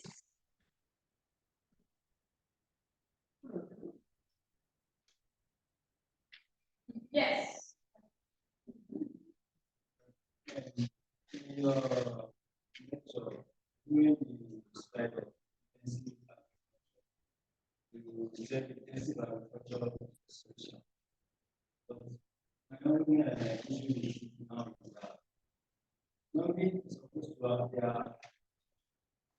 mentioned the environmental impact of agriculture earlier. So in this agriculture, I believe it is going to also make use of technology, also lead to environmental impacts. But you failed to mention the kind of technology that it will employ that will reduce the environmental. I think we are going to take intensive agriculture. That's a really pertinent and good question. Thank you. I said that agroecology is the solution, the technical solution, and intensifying agriculture is a need that we have in order to have the productivity that we need and to get some land free to other uses that are not agriculture. Then intensifying agriculture or intensive agriculture is not the solution. Maybe what we need to know in order we can answer that dilemma would be intensifying agriculture in which model, which farming system of those 6 flows that we have in the graph, the figure. Then you can intensify agriculture by applying chemical inputs, external chemical inputs, or maybe you can intensify agriculture and agricultural unit production by adding biodiversity. And that should, for example, perhaps it should rise productivity and maybe not increase environmental. Yes. Thank you very much for the knowledge sharing. The reason why I say thank you very much is this one is knowledge that I think applicable to some sort of the sovereignty issues. This one, I want to learn from this Argentina National Indigenous Research. My head, I'm thinking about how can we adopt it here in order to solve the sovereignty of security in the land. So I'm looking at the possibility of using GPS to capture the land area of each farmer that are members, and if there are some benefits as well. It's easy to monitor those people's farm and what they are producing as an interval, since GPS will be able to locate what is on the farm. So the people that are registered, their farm will be monitored at an interval. And if there is any benefits, they can also be the benefactor of it. But it doesn't end in their production. Yet they are selling it to a source of concern. Because I learned something from this showing.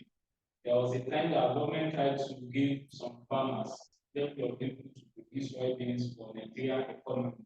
And after production, they smuggle it out to sell to the foreign country so that they can get more income. All the input that the government has tried to put in by jeopardize. So I don't know if there is a collective enlightenment about how the solution that I'm thinking about can also solve our problem of sovereignty, because it's an issue that has generated a lot of multiplier effects negatively.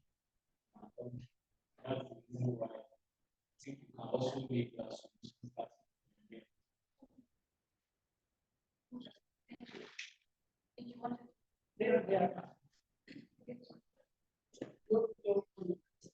Conception about agriculture is different from another concept of agriculture.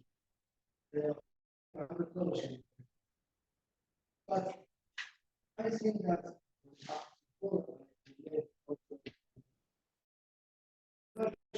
is not important to increase in the shield, only to get no impact on the environment.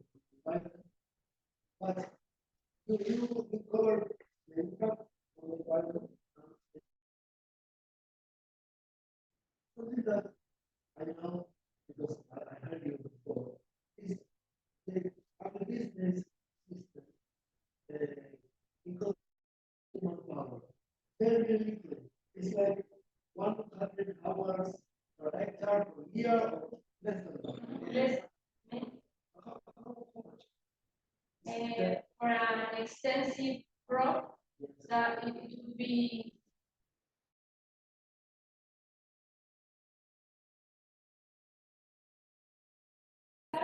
that means that one person works half a day in a year, and for intensive agriculture, for example, we work with flower producers, the region of Buenos Aires urban area would be 846 journal per year per hectare.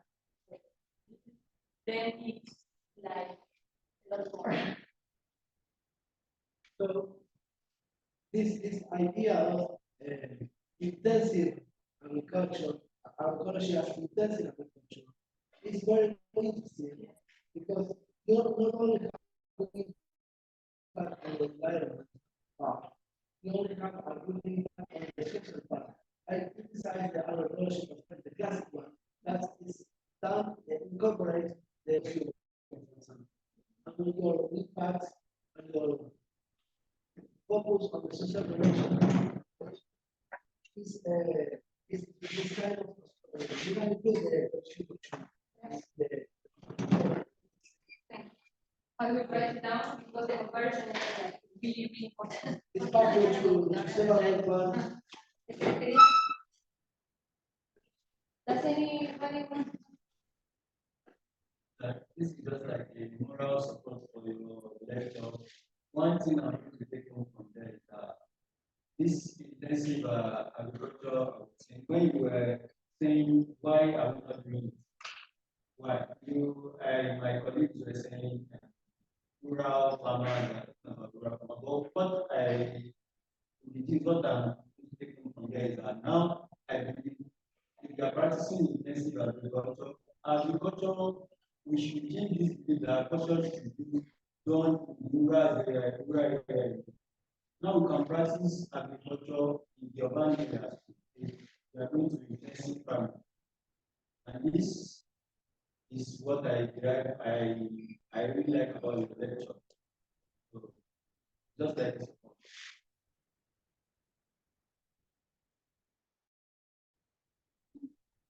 Thank you.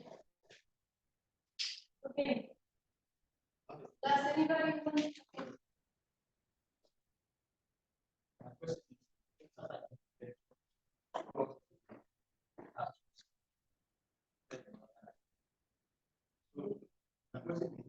How do you manage farmers as Nigeria is actually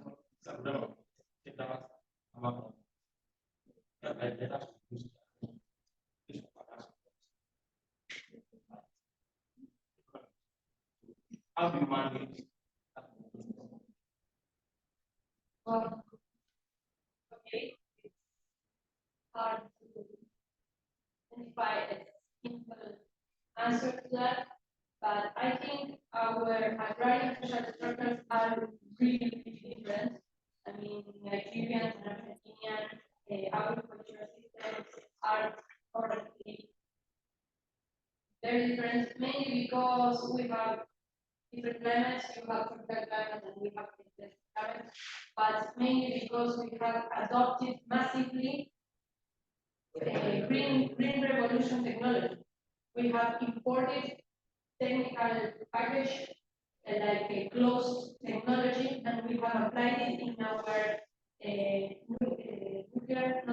nodal region, that is the most productive soil land that is known.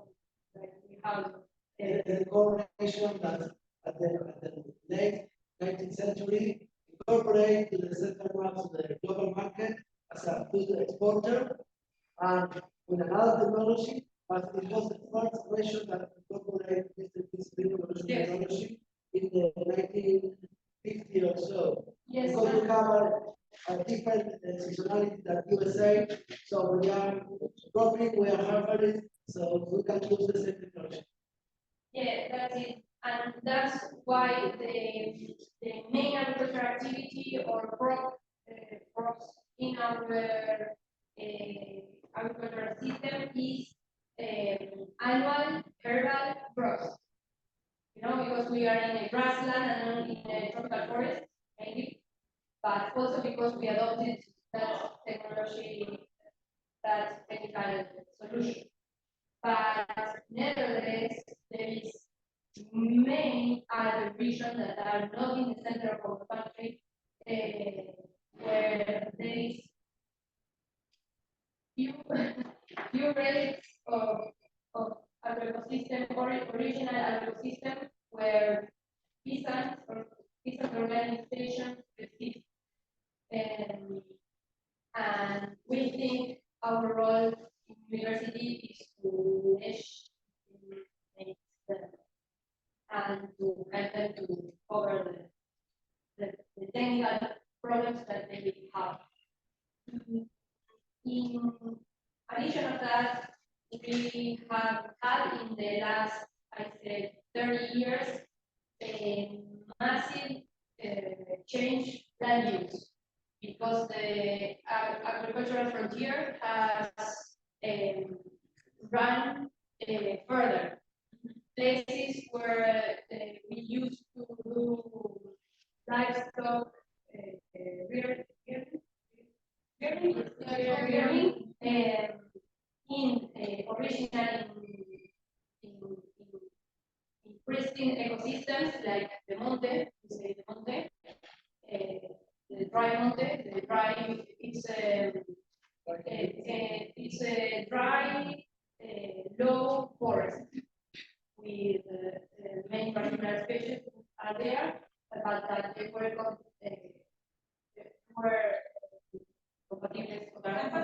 compatible with livestock breeding.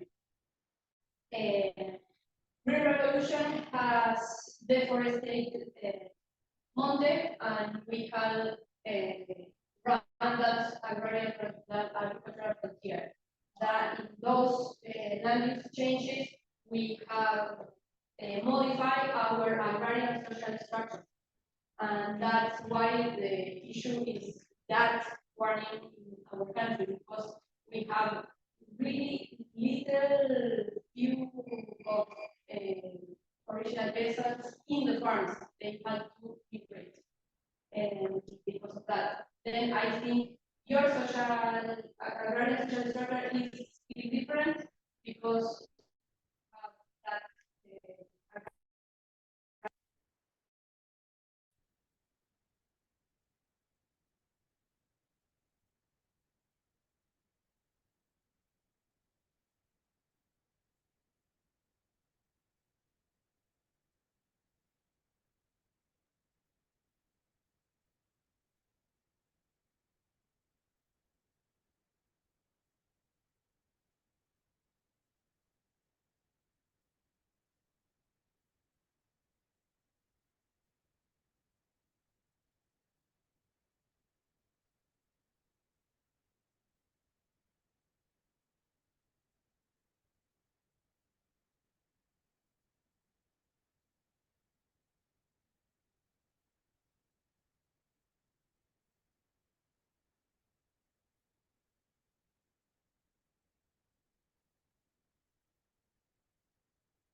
Okay, now?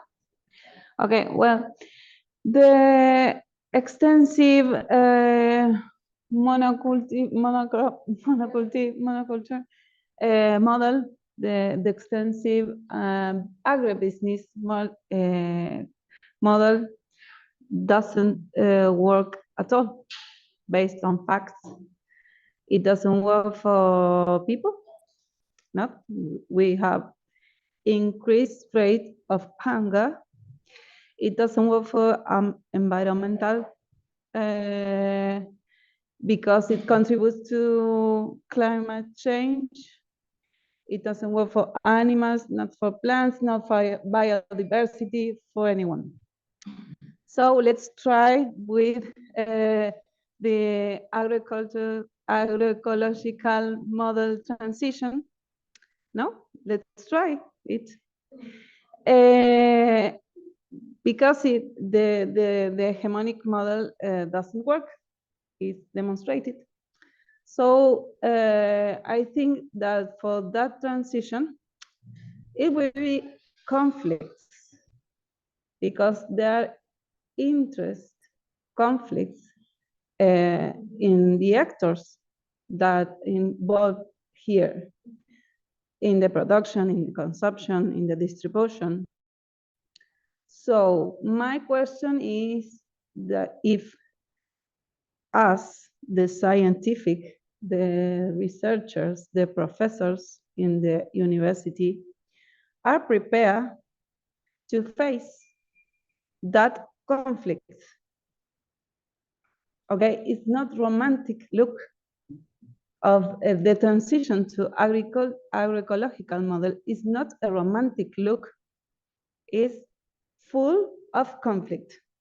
So it's a rhetoric question. It's not to answer here, but are we prepared to face that conflict? Because it's difficult, that challenge. The university is a well-looked sector. The people think that we are okay. We do things, important things, that it's done. So let's take that as an advantage, as a powerful tool to help farmers to do this, so to resist. So we have to be prepared to do that. Okay, do you understand my point of view? Okay. Do you think are we prepared? I don't know. Argentinian university is really heterogeneous, and the scientific system is also diverse. There are many researchers that work is knowledge production, and we are here. We are the part of the scientists that we care about agroecology knowledge production. That in the end is what we do. We research, we produce not food, we produce knowledge.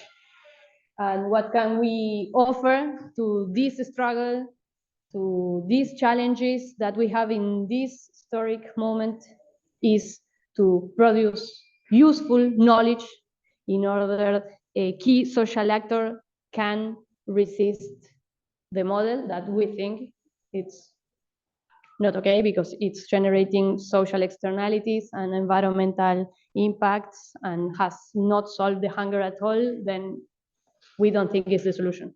Agribusiness, industrial agriculture is not the solution. Okay, people, if there is no more comments, we are going to say thank you for being here. Thank you, the people, for being there. I hope this lesson was okay for you, was interesting, was original. And if it was not, I would really, really like to have feedbacks and critics, all that thing. If you want to do it here loudly, it's okay for me. If you want to do it after the break, after the class, the lesson finishes, it's okay for me. If you want to write an email, it's okay for me. If you want to write something in the virtual platform, it's okay for me. I'm here working. It's my work to be here sharing with you our theoretical frameworks, and I will be glad to problematize it. Thank you. Absolutely. Yes, of course I will. This, yes. No están subidas al campus todavía. Okay, we will. Okay, we will upload slides in the virtual platform. And is there any more question? Anybody there? Yes, the recorded videos are in the schedule tab. And remember, for now, it's all by today. You can leave, but you should see those 2 study cases. They are short videos. Please analyze it. Please analyze it, because it's homework. Okay? It's supposed you to invest 2 hours in the afternoon, in any time you can do it, to see all those videos and analyze them. Anybody there wants to do some comment? Is it okay? Okay, then let's say goodbye. Study case number 4 and number 5. I will upload in right this moment the slide, because I think it would be like useful. Okay, thank you everybody so much. See you tomorrow. Do you have a question? I don't know if it's not general information for the people now, but it's for. I didn't Okay, okay. Like I have a question or observation as against tomorrow. Tomorrow will be Friday, and for the Muslim, we'll go to mosque around 1 to 2:30. So I don't know 1 from 12. Yes, we come. We are going, but we leave by 12.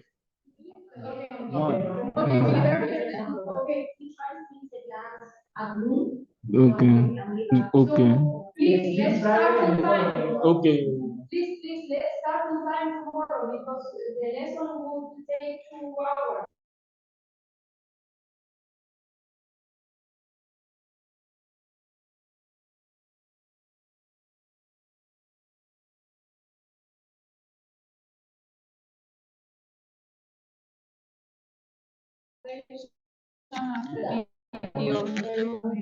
Explain that. To see the video are in Spanish. To translate them, we are going to tell you how to do that. Yes.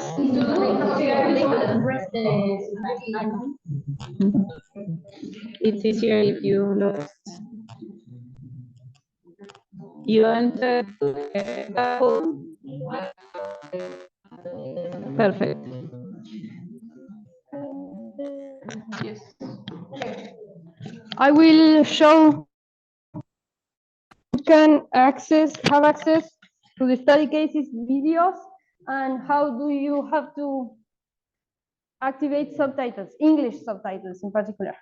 Then you're coming to our virtual platform, course 5, general frame tab, and then, wait.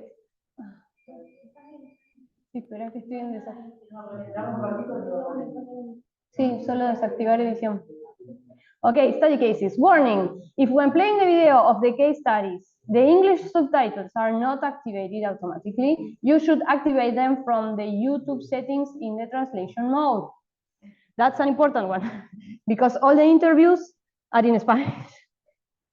Then you should see these study cases, they are 9, and for today lesson you should see number 4 and number 5. You should enter here. Testimony by Deolinda Carrizo. Deolinda Carrizo is the leader of the National Peasant Movement in Argentina. And this interview is super valuable.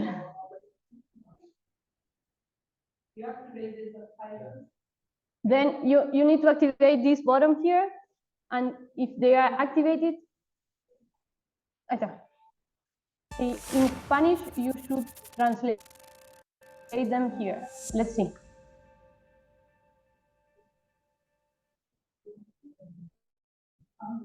Ahí está, español.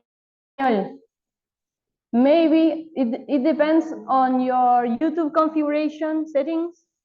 Then if you need to first activate them and then put subtitles. Okay, that's it. And then choose English.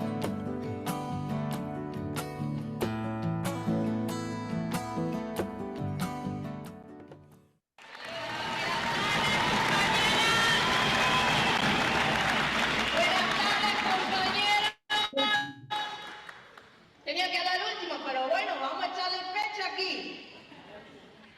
Buenas tardes a quienes están hoy en este nuevo desafío, esta nueva propuesta que estamos tejiendo y también aquí escuchando, intentando sistematizar lo que se trabaja desde el campo profundo, desde nuestras diversidades, también desde nuestras diferencias, pero estamos, ojalá quizás hayamos aprendido también desde este lado, de que con la división, la desunión, el que más ha avanzado o el que nos ha llevado a profundizar más las desgracias que tiene el campesinado en el país ha sido el agronegocio.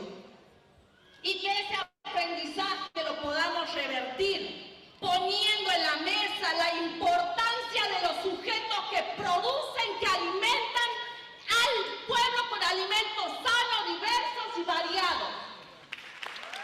quería compartir esto, que los campesinos, las campesinas, las que trabajamos en la tierra, hemos estado en estos tiempos con todos los contravientos que nos ha dado este sistema de gobernanza de las multinacionales, de los capitales foráneos, que le hemos estado poniendo todo el esfuerzo, además de trabajar en la tierra, también de llevar adelante un proceso de articulación y de unidad.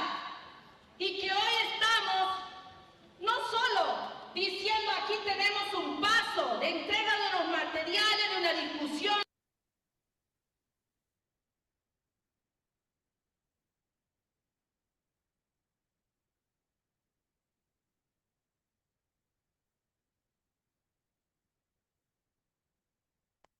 Everybody, I think we are done. Congratulations for this lesson.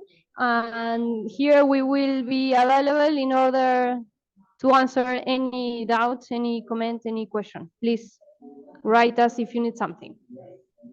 Bye-bye. I will stop the recording and the lesson will finish.